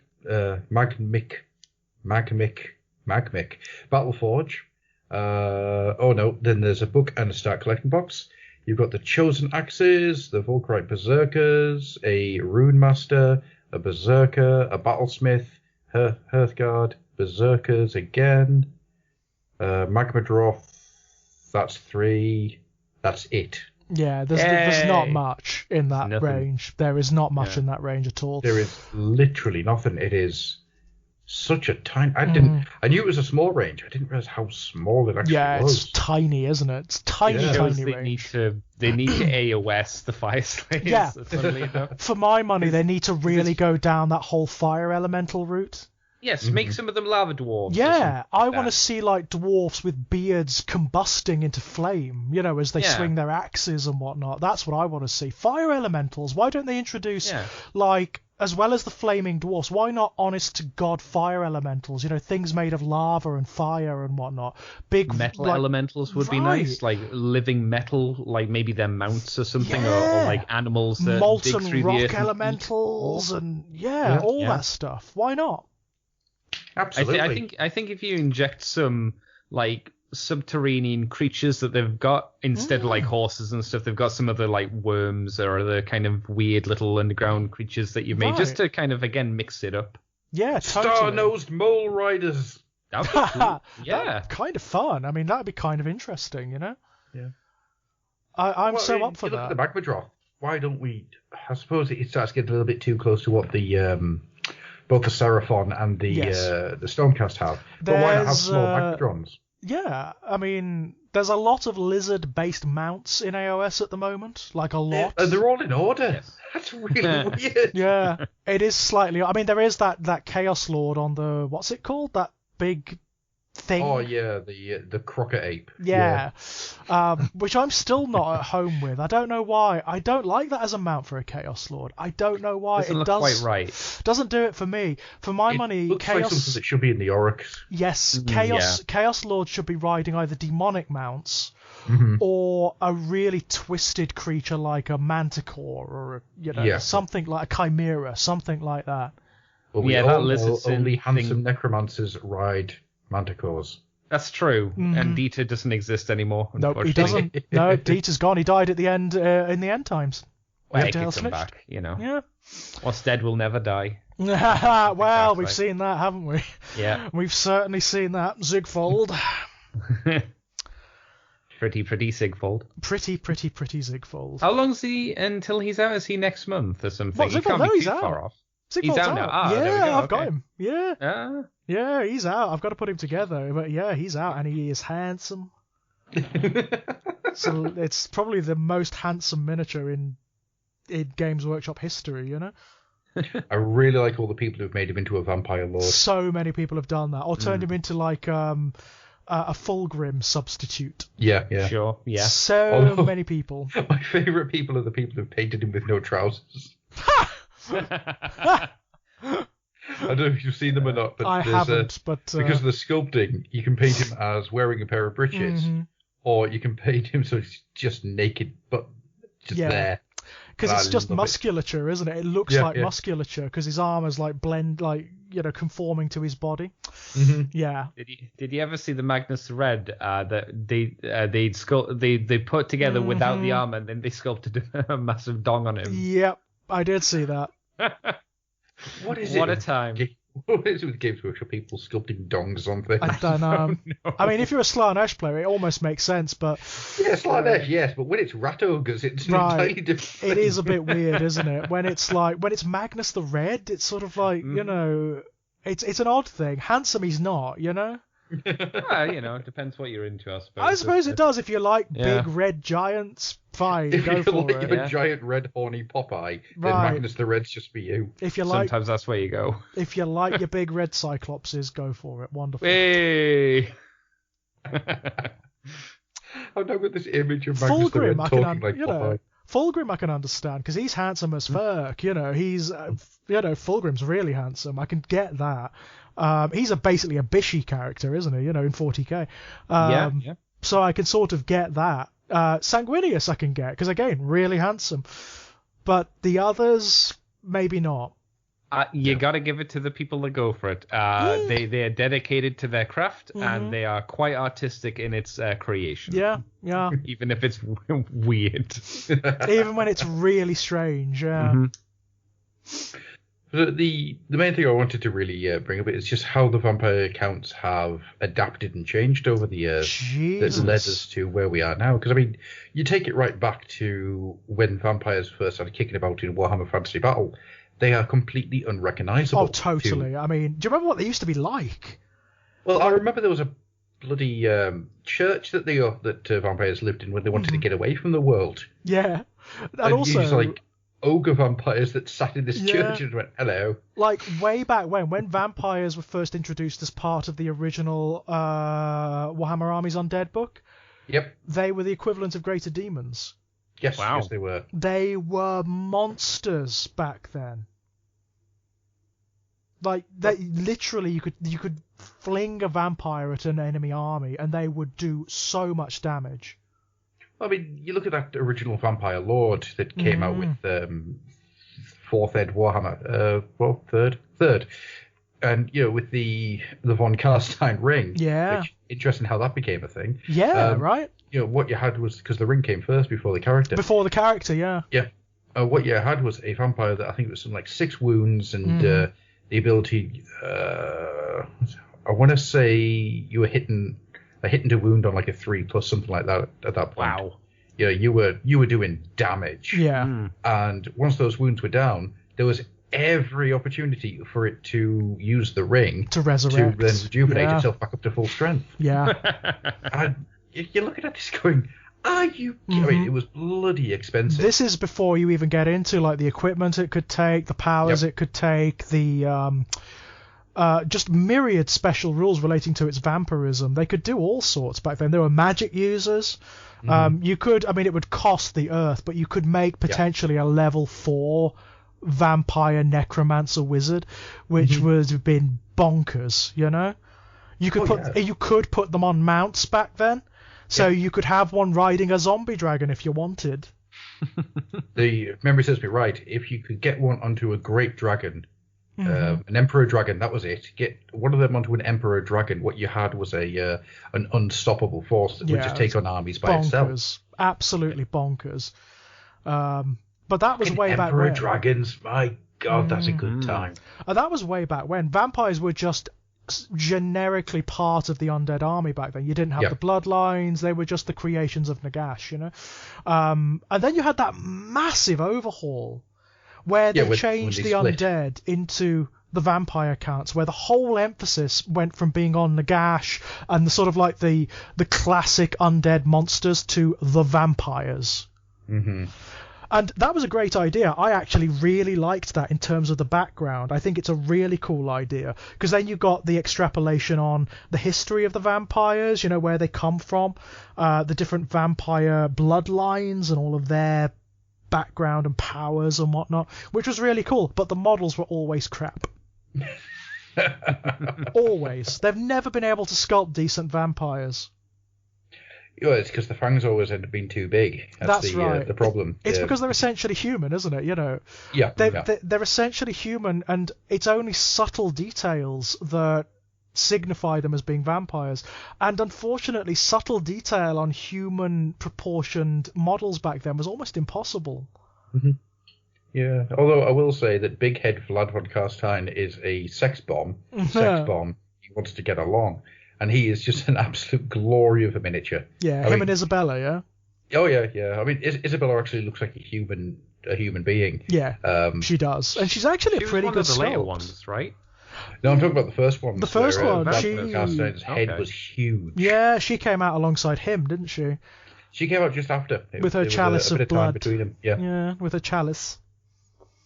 But big head von Carstein with his big sword and his giant pants and massive head. Oh, I love it. The ones they got away with, because they are like the least human, were the Necrarch. Yeah. The Necrarch were all right, because they all basically look like Nosferatu. They look like Count Orlok, you know? And they just about got away with them. But the more human ones, like, early on, they never even bothered with the Lamian sculpts, because they knew they couldn't do them, so they just didn't bother. But the blood dragons, the early blood dragons are terrible. Yes, they are. Pointy ears, silly helmets, terrible poses. Some of the earlier von Carsteins are pretty bad, you know. Yeah, no, they are. And it's interesting when the Vampire Counts went that route, because you had the split between them and the Tomb Tomb Kings. Yeah, the Tomb Kings became a thing back then. Been and gone. And I find it fascinating to look at them and what they put into place with that original Vampire Counts book, because you had Sylvania, you had the full history of the von Carstein line, you had the full history of the Lamians, and as you said, the Necrarches. The Necrarchs. The Strigoi. The Strigoi, yeah, of course. God, I love them so much. Which have now become the Flesh Eater Courts, of course. Yeah. Which is interesting, isn't it, how that's kind of come full circle and they've become something very, very much of their own. Very much their own thing, to the point whereby they're kind of separate from all the other undead armies. Yeah. I love the entire idea of the ghoul curse. Yeah, I love it too. I mean, the way they've AOS'd it is spectacular to me. Oh, yeah. Because it wasn't the case back then that they were deluded like they are now. They knew what they were. They knew they were monsters. They were just mad, flesh-hungry beasts, you know? Way back when. I'm trying to remember what the story of the Necrarches were. The Necrarchs were descended from one of the old advisors of Nagash, and they were the only vampire bloodline at that time that was still actively working for Nagash. Right. Yes, so their whole thing was that they were saturated with death magic, which is why they, like the necromancers, they were like rotting on their own bones. You know, they were much more bat-like and weird and corpse-like than the other vampires. They squirreled themselves away in great towers and dungeons and enacted occult experiments and that kind of thing to bring Nagash back, essentially. Yeah. Were they the ones hanging around nearish to the Badlands, like the swamp area of the Badlands? That's right, yeah. They had, like, towers and things in swamps and forests and things like that, old abandoned crypts and towns and things. You were always into the Vampire Counts, weren't you, Andy? No. At the time when I was originally into Warhammer, it was all chaos all the way. Yay! Because they were big, mean-looking dudes in armor, and then also I learned, obviously, I think that when I got in was around the time that the multi-part kits had came out for the first time, so they had the newest models and looked the best, and they just had the Greater Demons come out as well, the Bloodthirster and the Lord Trish Change Morrison and all them, ones, so. the Trish Morrison sculpts, So it was around that time, so that's kind of how I fell into that. I did always like the look of the Vampire Counts, though. They always did look neat. Apart from the skeletons, who I always thought looked a bit silly. A little bit goofy. Yeah, I don't blame them, because, you know, that's how it was back then. Yeah, difficult to sculpt, you know, difficult to sculpt. What I always loved about the Vampire Counts back then, and like all the undead armies, was the way you could replenish them. So there was always an ability or a series of spells that allowed you to resurrect units or even create entirely new units from nothing. Yeah. I've always liked that. I mean, in AOS, that's now standard. Most armies can do that in one way or another. You know, either by summoning or whatever.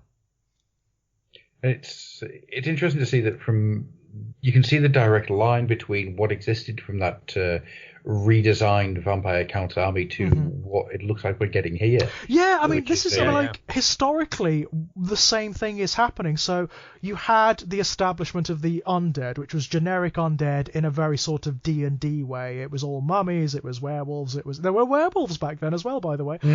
Vampires, all thrown together. All the undead elements were just thrown together in one hodgepodge. Then you had the much more refined Vampire Counts, where the emphasis was on the vampires and their blood bloodlines and their politics and whatnot. Then towards the end times, you've got to return back to the generic undead with the Nagash's eruption. Yeah. And in AOS, you've had you have had the generic undead armies, but they've been made much more distinct, much more their own things. They've been AOS'd, And now that same thing is happening, where the emphasis is shifting away from Nagash and more towards the vampires again. It's really cool. I love the way it's come full circle, Well, not only that, but we're also opening the door and getting a ton of new bloodlines. Yeah, oh, that is the best thing. New bloodlines. I can't wait to see where they come from and what their history is. Rat Prince. Yeah, the Rat Prince, who's a handsome miniature. That's a lovely thing, that is. There you go. There's your handsome necromancer. Yeah, I suppose so, although he is a bit ratty. Isn't he a vampire? Yeah. He is, yeah. Yeah, He's a vampire, I didn't think he was just a necromancer. Yeah, so that still doesn't work, because George did say handsome vampires. Not a smelly human necromancer. They're still old and crinkly and look like crap. Yeah, and also, what I'm giving myself is I'm going to find a handsome necromancer. Right. I mean, also by all accounts, they go mad because of the death energy saturating them and eating into their brains and souls and whatnot. So they're weak. Well, we're not looking at handsome on the inside here. We're looking at handsome on the outside. Well, that would be difficult for the necromancers, because all of the necromancers in AOS are evil, aren't they? It's not all about looks, Adam. Come on now. Gotta look on the inside to find the beauty of some people. Yeah, the problem with most necromancers, is you can literally look inside them because there's bits of them missing, You can't hide anything from me. I can see right through you. Oh, yeah. But my God, I mean, the introduction of the Soulblight Gravelords looks like a sea change for the undead in AOS. But it's also the first time the vampires have been properly represented in miniature form. Mm-hmm. They are great. The new miniatures are spectacular. Where's that lady that that was put up on the Warhammer community with the mask? Because it says that she's from the Cursed City, but I didn't see her in the box set. So is she going to be one of those walk into the store models that you get, or what? No. So her bio is that she is from Ulfkaren. Mm-hmm. So she's from the Cursed City. She lived there. She was pushed out when the takeover happened. Okay, so what that model was it's a vampire count model of a vampire that'll be like a single blister pack thing. Yeah. Okay. All right. Okay. Fair enough. Because I was confused as hell by the wording on that one for about 3 days. Yeah. So she is from the Cursed City. She is not part of the Cursed City game, Yeah. Right. Yeah. She's actually part of the Soulblight Gravelords. That's fine. Okay. Cool. Do you know what I find really interesting about AOS at the moment? And it's something that you're not seeing you didn't see in Warhammer Fantasy Battle and you're not seeing in 40k, is this world building for places. Yeah. So you've got the Beastgrave, that's an entire game there. You've got the history of the Beastgrave, and the story of Underworlds and the Beastgrave is impacting the larger AOS. Yeah. Same here with Cursed City. Same with Shadespire, of course. Yeah. Everything here is attaching itself to the larger mythology, and that's an incredible idea. Can you imagine they try to do that with I don't know, Gork and Morka? Yeah, that would be great fun. I mean, it does look like the background of the new Soulblight is going to be tied to Ulfenkarn in some key ways. Well, it seems to be the place where a lot of the vampires came from. Yes, because the reference is the same. He came from Ulfkarn. Yep. Ulfenkarn, and he escaped by hiding under a corpse cart. Mm-hmm. Yeah, so it looks like, I mean, there's going to be like a plague of vampires in the mortal realms. It looks like there's going to be a bloody vampire war, is what it is. Yeah, and I get the impression from what we've seen of the background thus far, there's going to be a hell of a lot about like the internecine politics of these bloodlines and these families and whatnot. I'm fascinated. I am really fascinated. And are we going to see like a little bit of a resurrection of the old bloodlines as well? So is like the Blood Dragon's going to make a little bit more of an appearance, you know? Well, they seem to be because they're there. Yes, we've got the new cavalry, obviously. Yeah. So I mean, what's his name? Abhorash is still around, isn't he? By all accounts. Yeah. Apparently so. Still knocking about. I mean, we know Neferata's still around, head of her bloodline. Mm-hmm. We know that Vlad is still knocking about. Osharan? I'm telling you now, I want to see a point where Vlad gets thrown from the top of a tower and not Vlad, sorry. Manfred, yeah. Manfred gets thrown from the top of the tower and Vlad takes over. Oh, I would love to see Vlad come back. I really would. I don't think he will, because no, I don't. He's called Vlad, and I don't think they're going to allow that to happen. No, it's too Dracula, isn't it? You know? Yeah. It's a little bit too Dracula. But I like Vlad a lot. If they're going to bring him back, they should bring him back as a Stormcast or something. That'd be good. Well, that's what they hinted at years ago, wasn't it? I'd love to see him as a Stormcast. I would. The thingy for the Tomb King's army's back as a Stormcast. Oh, Cetra, yeah. Yeah. Yeah, because the last we saw of him, of course, he was railing against the utter apocalypse of the entirety of Khemri wrought by Nagash. Yeah. It's really annoying that they didn't set those characters up, or at least those two ideas, to be the main aggressors towards the Nagash factions. Yeah. Like leading the charge against them, because you could have done. Well, I think you could have potentially done some interesting story stuff using those kind of minor catalysts, as long as you don't heavily lean on it. Totally. Mm-hmm. I mean, Cetra's background with Nagash is well established. You know. Yeah. They are. I mean, if anyone hates Nagash more than Sigmar does, it's Cetra.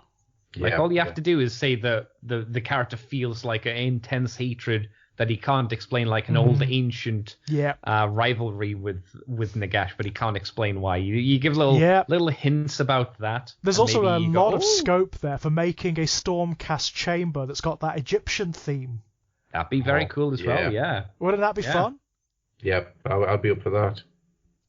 I think that's it, though. It's I mean, we said it before. The Stormcast seem to be taking a massive backseat, like massively so. I mean, it's really weird. Even in the fiction, you know, it's the emphasis like for Order is on the elves at the moment, isn't it? Well, it's not just the elves; it's the elves and the people. Yeah. Yes. Ironically, the people who don't have really any models. Right. Unfortunately, the closest we've got now is the Cursed City, which is just the people, which is nice. That's lovely, isn't it? And it's infuriating because all the people in there have such great armor and such great design. And then you look at the cities of Sigmar and it's just like, yep, you're still wearing those fucking pants. It's the old miniatures, yeah. It's the old miniatures. Fucking leggings and big puffy pants. But also, I mean, hate it. The other thing we're getting in the Soulblight Gravelords, of course, is for the first time in years. I mean, literally since the vampire counts first came about, the new skeletons and the new zombies. Yay! Hey! Well, I think specifically new zombies, because the skeletons, I mean, the skeletons are okay. Mm-hmm. They're just horrible kits to put together, but they look fine. Yep. But those poor zombies. Oh, they needed this. I love them. Hands. Yeah. I those love big them. heads. Yeah. I love the they've gone down once again. I mean, we've discussed this so many times before. The influence of Dark Souls in AOS at the moment is unbelievable. And it looks like that design philosophy that's in Dark Souls, you know, where every monster has a story behind it that's implied. Yeah. It looks like they've done that with the miniatures here. Oh yeah, and it's beautiful to see. It's the idea that somebody went, right, what does Grimdark look like in 2020? Yeah. This is what Grimdark looks like in 2020. Excellent. Run with it. Mm-hmm. It's weird, isn't it? When AOS first started out, you would not have expected the... I'm just going to keep calling them vampire counts, because that's what they are, right? Right. So, yeah. You wouldn't have expected the vampire counts to be a thing, or even anything other than a passing idea, because of the way that AOS was when it began. Mm-hmm. I mean... I will say quite happily, I think the first year of AOS was terrible. I don't think they did well at all with it. I wasn't into it when it first came out. No, it didn't. It wasn't until the run up to Soul Wars happened, and thing that it went from I'm going to be playing this because I love my fantasy to I am right into this now. Stuff started to happen, didn't it? Stuff started to cascade. You got the whole subplot with Slanesh, you know, and it was sort of like, oh, okay, this is interesting. I'm liking this. Yeah, and that now I'm all in, you know? I'm actually all in on AOS, I've got to say. I think it's the point when the Stormcast went from the bright, shining, noble Space Marines, but not, to, these guys are in serious shit. These guys are all, when they die, it hurts. Yeah. It was when they started to introduce a little bit of ambiguity as well. So, like, Sigmar, he's the god of law and civilization and all that kind of thing. But he's also the god of tyranny and oppression and, and lack of freedom. Yeah. Which I kind of love. By the true term of it. Yeah. I kind of like that. Yeah, you know what's sad? The first I think the real first experience where I could picture in my head where order was shown to be evil was Mortal Kombat Deadly Alliance.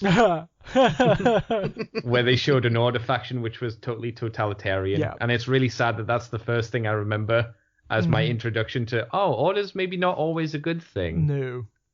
Why isn't there a Soul Calibur style AOS game? Who knows? That'd be interesting with the swords and everything. Yeah. That would be kind of fun. Here's a question: how many new vampire characters do you think we're gonna get? Because we've already got the Rat Prince, we've got this lady with a mask.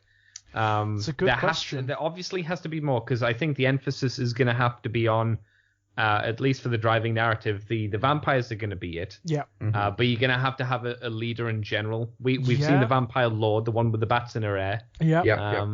I wonder how many main ones we're going to get. Are we going to get a new Manfred? I would doubt it. Just on the basis that I think the one that we've got is fine. Yeah, Same it's pretty good. It's fine. The kit that exists now, it's a 2-part kit that you can use for... It's a 3-part kit. Well, not anymore, it isn't, because Arkan's dead.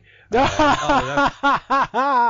you, Andy. No, it was a 4-part kit, because there was Arkan, there was Neferata, there was Manfred, and wasn't there another one? There was one for the... there was one for... Wasn't it just a generic vampire? I don't know. Was it? I can't remember. I might be thinking of something else. I don't know. I do know there was at the very least, it was 3. There was another character riding an abyssal mount for the ghostly... the faction. What are they called? The Nighthaunt. The Nighthaunt, yeah. Yeah. Was there? Yeah. There was one of the I can't remember his name, but there's a Nighthaunt character riding one of those abyssal steeds. I didn't know that. That's neat. Thankfully, I'm on the Games Workshop website, so... Yeah, if you look in the Nighthaunt, he'll definitely be there. He's, what's his name? I can't remember what his name is. Spooky Matt Von No Pants. I'm not seeing... Oh. Hang on. I could have sworn there was. This is going to be fascinating listening for everyone at home. Of course. Apologize. So whilst I'm doing this, I shall just sing you a little song. That's not very orky. A rain and fire, the only things a real troll desire is to smash and to mash and to bash and maybe mangle. Are you thinking of Ragnar the Grimhaler? Is that the one? He's on a big skeletal horse with wings. That's the one. That's the one. He's a very cool mini, he is. He is, yeah. He was in the Lost Lot of Mortal Realms magazines that turned up. So I bought him. Yeah, he's the only one I can see being... Very impressive. Ooh, the Hex Wraiths are out of stock. Oh, I like them, the Hex Wraiths. They're one of my favourite of the Nighthaunt miniatures. As is the Endless Spells. Ooh. Oh, I mean, they are definitely... I mean, obviously, with the Soulblight Gravelords, I imagine all the undead armies are going to get a shake-up. Yeah, I want to know if the Legions of Nagash are going to get... removed then. I've got a funny feeling they might. I think they might be, sort of like spread out across the other armies. Because I don't see a lot of this. I mean, you got the Nighthaunt being the Nighthaunt. Mm-hmm. That makes perfect sense. Yep. But I don't see the Bone Reapers getting any of the other stuff from that. I think what's going to happen with the Ossiarch Bone Reapers is you're going to get Nagash as part of them, and maybe Arkan if he's still around, He's dead. And an upgrade, they're going to be upgraded a little bit. The Nighthaunt are going to be their own thing. The Flesh Eater Courts are going to be their own thing. And I imagine the Soulblight Gravelords are going to be their own thing as well. Yeah. I wonder if there's going to be Nighthaunt stuff in the Soulblight Gravelord stuff. Oh, yeah. Interesting. I would be surprised. I think they try and keep the Nighthaunt their own thing. Mm-hmm. Yeah. And just just interesting, isn't it? It's weird because you're absolutely right. It does feel like the beginnings of something new about to happen. Like a new like just a new dynamic for the forces of the undead. Sans Nagash, you know? Yeah. Sans Nagash, temporarily, he's not dead. No, He's still out there in the ether. It was only his physical form that was destroyed. But I imagine that after this, he's going to be, A, much reduced, and B, maybe it's going to take him a while to pull himself back together. It always says in the past, so I wouldn't be surprised. Yeah. I mean, I love the bits in the past, like where he's died, quote unquote, and it's always been like a Horcrux, you know? It's some part of him that survived, whether it's his hand or his ring or his crown or whatever. I love that. I just want to see other gods of death try to take the throne, so to speak. Yes, I mean that's another thing. What's going to happen in Sheesh as a result of this? Yeah. Like the topography of Sheesh is probably going to change a little bit. I imagine that's what the vampires are going to be doing. They're going to be carving out lands and dominions of their own as much as they can do. That's what I'm thinking. So I imagine each of the different bloodlines will have their territories, you know? I mean, some of them already have them. The von Karsteins already have theirs. The Lamians already have theirs. So, yeah. I've just thought of how you can bring back the proper Vlad von Karstein. You just call him Vladimir von Karstein. Yeah.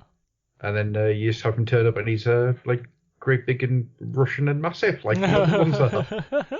Rides on a vampire bear. Oh, yeah. That would be fun. I mean, it's him and Isabella riding a pair of bears. The thing is, Isabella's going to be a difficult one because she fell to Nurgle in the end times. She did, yeah. You could actually use her miniature in a Nurgle army in the end times. That's weird. Yeah, it was really strange. It really was odd. Yeah, but by the end of the end times, the armies were just like, what the hell even is this? They were bonkers, weren't they? The end times, they were absolutely pants-on-head bonkers. They just let you get away with anything. Pretty much, actually. Pretty much anything. Some of those army lists in the end times books are crazy. I guess at that point it was, who cares? We've got AOS in the works. Yeah, I think it kind of was. It's like, let's just let them do what they used to do. You know, back in the days when you chose your army by percentages. Yep. Just let them 25% on allies. Yeah, just let them take an army that's just made out of vampires or an army that's just made out of wizards or whatever. Why not? Go for it. Oh, Wizard army sounds amazing. It really does. Oh, in AOS it'd be broken to hell. Oh, yeah. Because AOS is so reliant on magic, you know? Oh, that sounds so good. I mean, technically you've got it in the Arcanites, you know?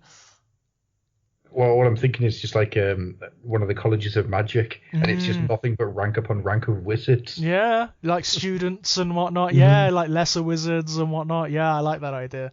Oh, man, that's a really cool idea, and I really like it. Well, there are colleges of magic all the way through the realms, aren't there? A lot of them established by Lumineth, apparently. So, you know, like Lumineth who have actually left Hearsh or have been exiled from it. Yeah, they go around and just teach magic to anybody who'll listen. Yeah, it's kind of fun. Oh, man, that's such a great idea. I'm really into this. Just this idea of, like, you've just got...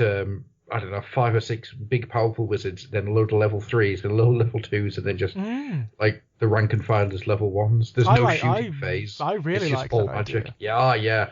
I think like an army of wizards would be great fun. I mean, you'd have to work with it to try and temper it so it's not like overbalanced, because the reliance of magic in AOS is strong. Well, what you do is you make only the big guys have proper spells. Yeah.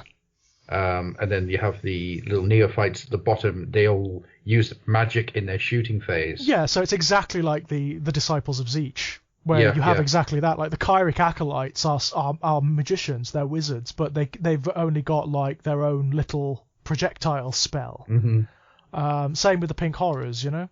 Yeah. It's a nice idea. It's a nice idea. I might run as a Tzeentch army, but it's a college of magic. That's a really cool idea. I'm all into that. I mean, they're a lovely army anyway. The new Disciples of Tzeentch, they're a beautiful army. Love the way they work. Andy. Ah. What's your Oh god, I was going to say prophecy. That's the wrong word. Predictions. Prophecy. There we go. Prophecy. What's your prophecy? That Andy? was the Zechen thing coming through again, wasn't it? You know. What's your predictions then for the vampire accounts? Sorry, there's the Soul Blight Gravelords. Potato, really, but I know what you mean. In terms of what, though? In terms of releases, story? What do you mean? Story and army. Do you think there's anything that we haven't seen yet that might pop out, or is there anything that you're hoping to see pops out, or anything? I mean, there's definitely things we haven't seen. We haven't seen the zombie dragons. We haven't seen the zombie puppies, which we know well. It would be surprising since they're on the front cover of the book if they're not in there. Bet. There's clearly a zombie dragon with a vampire on it in that background. Yeah. And every single time they've done that in recent history, every single time there's a mini of it. Yeah. Like Glutos or Scullion from the Hedonites, you know? He was kind of in the background on the cover, and people were sort of like, oh, what's that palanquin thing in the background? And lo and behold, it's a big mini, you know?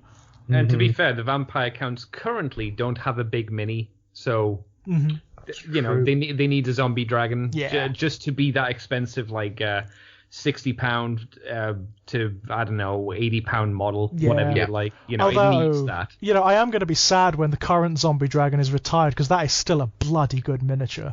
Oh, but how good is it compared to this new one? You don't know. You might look at this new one and be like, it'll be like that Simpsons meme where they see the cute sheep and they go, oh, and they see the cutest sheep. Get out of the way, sheep. In terms of the puppies, I don't know whether the dire wolves will be something that goes along with the hero and it's just one dire wolf, or whether it will be a pack of dire wolves. I mean, they've always... I don't know which way it'll go. They've always been there as a unit, yes. So I'm imagining they're going to be a unit. Yeah, I would have thought so as well. I would imagine, and anyway. It'd be a light cavalry, potentially, but I don't know whether they would be subverted by Black Knights, if we get Black Knights. Because, again, the assumption is we'll get Black Knights. Because, again, they've always been there. They've been there for the longest time. I would assume, again, that we probably will, because we've already had the mounted White Lord thing, haven't we? Yeah, exactly. And he hasn't got, like, anywhere to go without them. No, I think we made the joke last time that he'd be charging ahead of all of the faction. Yeah, on his own. It'd be really sad, yeah. We need a terrain piece as well, because everything's getting terrain pieces at the moment. I don't know what a terrain piece would look like for the vampire counts, though, as we're just going to call them. So much big potential. pool of blood. Yeah, a crypt, you know, with coffins in it and stuff that they can return to and rejuvenate themselves. Well, saying that, though, AOS really tries to push the boat out a little bit. So I'm going to say it's a floating coffin, and it has a ton of blood pouring out of one side, and that's what connects it to the ground. Yeah. That'd be fun. Yeah, there's quite. They definitely like the floaty things. They do, don't they? Yeah, like it floats. They do like their flying terrain pieces at the moment. I'm going to say I don't think there's a new zombie dragon coming. Really? I think it's going to be the old one still. Oh, because in the description, it's still available. Kit comes with plenty of optional extras, including 2 different riders, the Vampire Lord, who comes with a huge variety of different weapons, and the rather more bestial Aberrant Ghoul King. So, optionally, you can build the kit as Prince Vordry, a Terrorgeist, a Royal Terrorgeist, or Royal Zombie Dragon. So, with all of those things still there, and that fits in nicely with what exists and what's going to exist, I don't think we're going to see a new zombie dragon. I think it's still going to be this one. Going to still be the old one. Ooh, interesting. I would say I don't know, because the design of that dragon on the front cover is very different from the design. It is, yeah. It is different, isn't it? Maybe, and again, like I say, we need that big kit, and I think it needs to be a big character kit. And I maybe it's not a new zombie dragon release, but maybe it's a new mount for the main character. Yeah. Who they're going to have. Maybe it's Prince Vordry. You know, maybe they are going to create a specific miniature for Vordry instead of using the generic zombie dragon kit. You know. I'd also really like to see some unmounted blood knights as well, just vampire troops as well. That would be nice. That would be nice. But we need whites. We need the whites. The Graveguard, I should say. Specifically Graveguard. Yeah, that would be very, very cool indeed. And I'm sure we will. You know, there's very little doubt in my mind that is going to happen. I wonder if they'd replace the Graveguard with the big zombie dudes from the Cursed City, with the really long beards and the axes and the very rich hats. The ogre zombies.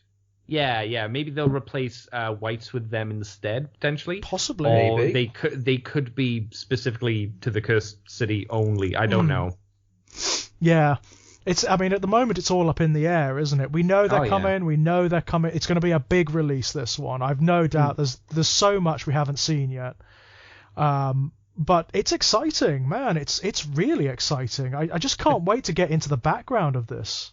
Yeah, it seems like we'll probably have quite a few months, though, before we actually get the full release, just because the first showing was so, I guess, limited. Yeah. It was a lot shown, but there wasn't much as well. Right, I know what you mean. And I think they want to sell the Cursed City for I think me and you have talked about this, Mr. Gruff. They want to sell the Cursed City for at least 1 or 2 months or more. Absolutely, definitely. Before going into the vampires.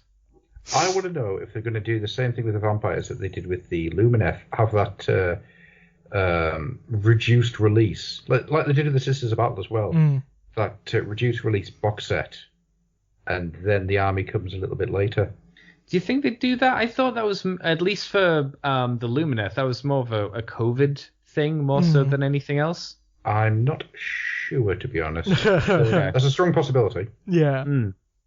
I'd be happy if they didn't do that, because I'd like to see the entire army out at once. Thank you. I would love to see what this army is going to look like and how it's going to function and whatnot. Mm-hmm. Yeah, and just doing one big box, like with the Lumineth, could mean that by the time the full army comes out, oh, hey, we've got another book out, and it's only been 2 months. Which is something I don't want them to do on a regular basis, because that's... Again, that has to have been a COVID thing. As far as I'm aware, yeah. It basically knackered the entire release schedule. Yeah. Which we're going to feel the after effects of at least another year. Yeah, cool. Definitely. I mean, that said, there are options for the new Lumineth stuff. There's not much that's really changed from the old book. No, it's just a couple of new miniatures. It's just the new stuff, yeah, which you can actually, all the rules for it are in Broken Realms Techless, so yeah. There are options, I suppose. Yeah, it's not as bad as it originally looked.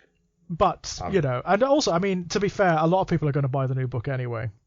Absolutely. Regardless, I'm probably going to buy the new book anyway. It's just... Well, I've just sold my old one, so yeah. That's all right. I'll wait for this new one to turn up. I mean, I was very happy to do it with the Hedonites, I can tell you. I was very happy. Yeah, but that new Hedonites book was gorgeous. Oh, it's insanely brilliant. It's just the best for me, for my tastes and for what I like. Best AOS battle tome by a mile. Mile. So the big question here is, how many vampire accounts are you going to buy each? I don't know yet. I mean, I'm more into them as in background terms, So I don't know. We'll see how it goes. Even if I do buy them, they're probably going to get converted into something for my Hedonites, Which with vampires not that difficult to do. No, it's true enough. And I know that Andy's all chomping at the bit to get to them. Yeah, definitely. I've no idea. Obviously, it would depend on what the range is, how much money I had at the time. Yeah. That would depend on that stuff, I suppose, more than anything else. Be nice if there was a start box for them, but there won't be, which makes sense. Not for at least another year, no. Yeah, I mean, we've only just got the Ashiok Bone Reaper start collecting box set, so... Right, have we really? Bloody hell. Yeah, that's coming out with the new Ghoul one, the Tetless one. It's the themed starter set, so I guess you could call these new ones, right? Yeah, that's a good way of putting it. Key ripes. Which are great. So, I think with all that being said, then we'll start closing things down. Andy. Hey. People. They will find you. Oh my god. So instead of them hunting you down like a wild animal, like you were Ice-T being hunted by Gary Busey, would you like to tell them where they can find you, where you want them to find you? What if I enjoy the hunt? Nah. Then it would be the other way around, to be Gary Busey being hunted by Ice-T. Well, if you want to find me, you can find me on Twitter, CCTFW, YouTube is Corporate Commander TFW. You can find me on the Moonbase 2 podcast, where me and Mikey and my buddy talk about Transformers each and every week. And you can also find me on Twitch as CCTFW. I'm doing Warhammer quite heavily at the moment, Warhammer games. You are? Yeah. I keep trying to get in to watch you do stuff, but then things happen and I don't get the chance. I'm usually doing it too late. I'm playing Mark of Chaos at the moment, which is fairly old at this point, and I'm also playing Chaos Bane. No. Wow. I also the Diablo-styled one. Yeah. It's okay. It's not nearly as in-depth or elaborate as a Diablo game. It's more like the best way I can equate it to is, did you ever play the Diablo? The Baldur's Gate that was like Diablo on the Xbox? Oh, yes, briefly, very briefly. Then realised it wasn't anything like Baldur's Gate and said nope. Yes, yeah, it's pretty much that similar. It's not like heavily deep into that kind of stuff, but it's a fun just kind of I'll enjoy myself. Me and Ross went through that a couple of times because I like being a naked dwarf that frolicked in the fountain. What's changed in your life, Adam? Absolutely nothing. Exactly. God, I miss Diablo 2, I can tell you. Oh, yeah. That was such a Back good when game. Blizzard wasn't a trash fire. That's the problem. I mean, like, there's a new Diablo coming out, isn't there? But it's like, I'm not going to buy it. No. Screw you, No, Blizzard. absolutely not. I'm not buying that. I will still enjoy Blizzard's cinematics and trailers that they put out because they are totally. absolutely brilliant. Yeah. But I have not technically, it's given not even Blizzard any that money. make them. It's not really Blizzard that makes them, is it? It's another company, so Yeah. easy. Yeah. Which is where the intro came from, by the way. It was a Hearthstone advert. Oh, really? Okay. Because the Hearthstone adverts are fantastic. Yeah, they as much as I am not playing Hearthstone anymore, and I refuse point blank to give Blizzard any money, which is weird that in a year where a reformed version of Warcraft 3 came out, my favourite game of all time, and I haven't bought it or pirated it.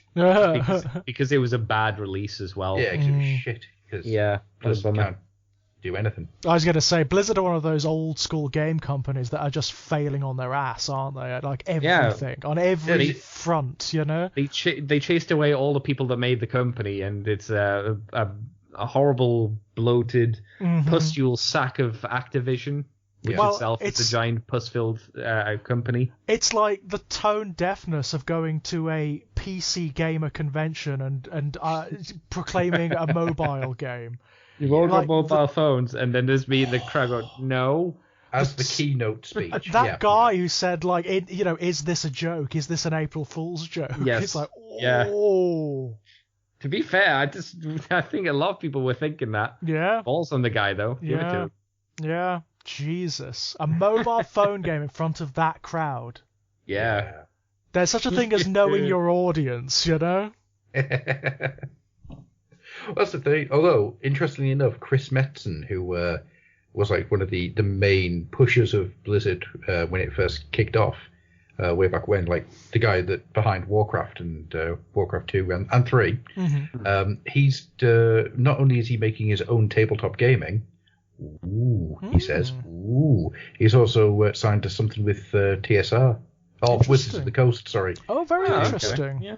To do something for D&D, so it's like I think that's a good call. That seems like that's the right area for him to go into. Yeah, definitely. So I've been following Chris Metzen's stuff now for a little while, just going, you fascinate me, sir. What are you doing?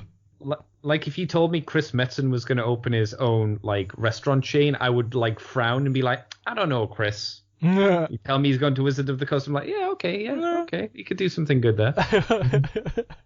But the fact that he's doing his own tabletop game as well, that's like, ooh, I want to know what that's going to be. Yeah. Really want to know what that's going to be. Yeah. The slightly more cursed city. It's going to be an RPG where you get to play as a Blizzard employee. Oh, gosh, no. That would be awful, wouldn't it? It's just called The Cursed Shitty Job That I Hated. As you go through, it gets worse and worse, and you get. I was going to say that would be like playing a round of Paranoia, wouldn't it? Yeah. Everyone's out to get me. So, also, by the way, George. Yes. if people decided to find themselves in an F-22 Harrier jump jet and they went, I'm going to fly to where I can listen to George, where would these people be able to fly to in this plane that doesn't exist because I just combined two planes? Right. In the non-existent plane, they can find me at Twitter at Enigmatic Elegy if they want to have a chat. You can find me over at Exaggerated Elegy on YouTube, where I'm doing lots of Let's Plays and podcasts and things like that on many, many random subjects. Doing another bloody Bloodborne playthrough. I didn't mean to. I didn't mean to start it. It's just like it was the 6th anniversary and I thought I'd do a few videos. Like a little run through. No. That's going to be another run through. That's going to be an entire new Let's Play, that is. In terms of my published fiction, horror short stories and whatnot, you can find links to them over at strangeplaygrounds.com. And there should be a new one coming out very soon, Born in Blood Volume 2. And I think that's it for now. Excellent. As for myself, you can find me on Twitter as Grufflock. You can find me on Facebook, but you have to hunt for me. I'm not going to tell you anything more because, to be honest with you, outside of the Fluffenhammer group, I barely use Facebook anymore. You can find this show on Twitter at the Fluffenhammer. You can find us on Facebook at the Fluffenhammer page and group. You can find us on Patreon, where nobody joined us last time. Just want to point that out. After all that shilling. Nobody. Not a single person. So nobody was there when I opened up the new tier. So funny. Well, maybe for you, yeah. You know what you should have done this time? You should have really doubled down for this episode. Or maybe the I've got a thing for wizards t-shirts will help. Oh, yeah. This is the new tier. So the 4 tiers that we have are, for $1 a month, you get the Patreon show. And some bits and pieces. For $5 a month, you get the Patreon show. You get the readings from the YouTube channel in a higher quality MP3 format, plus some more little short stories. For $10, every 3 months, you get a free gift, which at the moment is going to be stickers, a mug, a T-shirt, which is a Jurassic Park knockoff T-shirt that says Xenos Park. And what's the other thing? There's something else you get in there as well. And a bag. And you get a bag. So every 3 months you get a new prize, a new gift at $10 a month. And we also have for $1,000 a month, Gary Busey's son tier, which is only open to the son of Gary Busey. Still waiting for him. Waiting on that one. Yeah, so when Gary Busey's son, whose name I do know, but I refuse to say, gets into Warhammer, he's more than welcome to come and join us and give us $1,000 a month. Brilliant. He can afford it. Yeah, well, he's Gary Busey's son. Yeah. Outside of that, though, an interesting little announcement for you all. Oh. I have spent lockdown writing a game. Yes. It is now at the point where I'm going to start doing things with it. So, in the links below this, you will find a link to a Patreon where for $1 a month, and literally just $1 a month, you get to take part in the evolution of this thing, and you'll get a lot of little bits and pieces. And when it finally goes down to publishing, you'll get a massive discount off it when it goes on sale. Awesome. So there you go. Interesting. It's not just me either. There's some other people that have recently come on board. Right. Oh. Intriguing. Yeah. So at the moment, artwork is being shared. When it goes live today, so there'll be artwork being shared left, right, and centre, and then there will be little bits of bios and short stories will be dropping probably about once, maybe twice a week, and that's going to be how that's going to work until the book is formatted and prepared. Excellent. Because feckin' hell, this started off as a little idea. It all comes from the idea of what if instead of the end of the end times, Warhammer had a post-apocalyptic moment rather than it went to Age of Sigmar, and then it spun off into its own thing, which involves sentient mushrooms and trees and an entire city that's just been eaten by vines and you Dragonlanced it. I basically made a really grimdark version of a fairy tale, stuffed it inside, like a turducken, stuffed it inside what could have been a late 80s, early 90s RPG setting, and then stuffed that inside a skirmish game. So what we have is a really big narrative-based skirmish game that has RPG sections between battles. Cool, that sounds fun. It has taken years off my life, and I've loved making it. I want to get this finished now because I've got an idea for another one. It's like, I've got an idea for a dungeon crawler now that's really, really ridiculous. And it's like, well, shit. Okay. So if you're interested in that, the link will be below. Come and join us and take part, because you guys, anybody who joins the Patreon, will be part of this evolution of this thing being made. Interesting. You're also on Discord. Tell them about Discord. Oh, the Discord. Come join the Discord. Where right now, let's see what's happening on the Discord. Right now, I think Matt is screaming the word talisman again and again. Yes. So 15, that's 120 Hormigans done, I think, so far by my dog Skip. We've just had an influx of new people. Hello, all the new people. Logan Blaze is tasking Easter with Blight. All right, fair dues. And there's quite a lot going on there. Awesome. There was a conversation the other day about eggs, which was really fun. Well, topical. Yeah, just eggs. And there is always a Skaven not far away. Yeah. And also we talk about the Magnus Archives. Of course, yeah. Just Magnus Archives. How can you not? Indeed. With that, then, we're going to leave. Yep. Say bye, everyone. Bye-bye. Bye.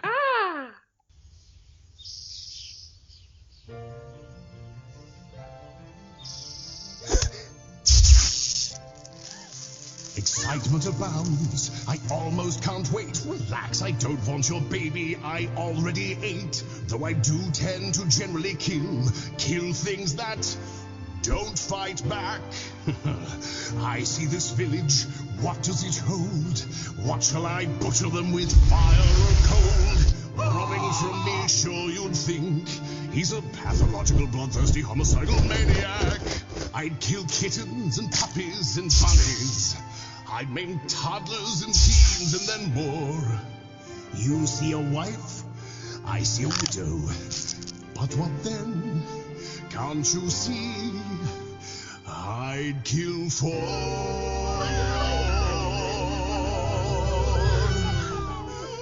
I want to incinerate and decapitate.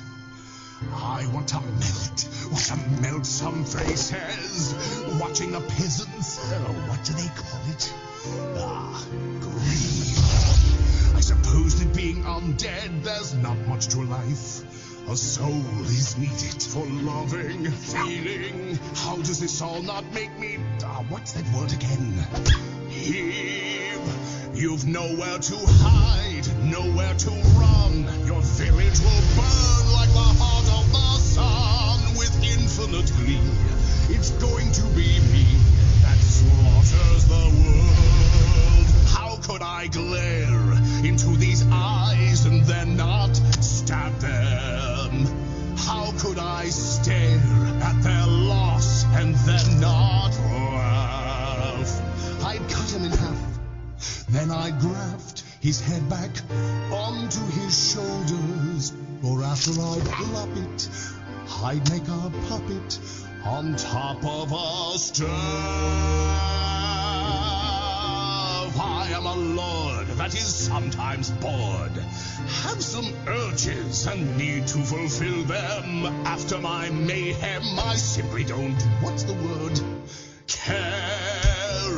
The stench in the air, the smell of the gore, the carnage far greater than any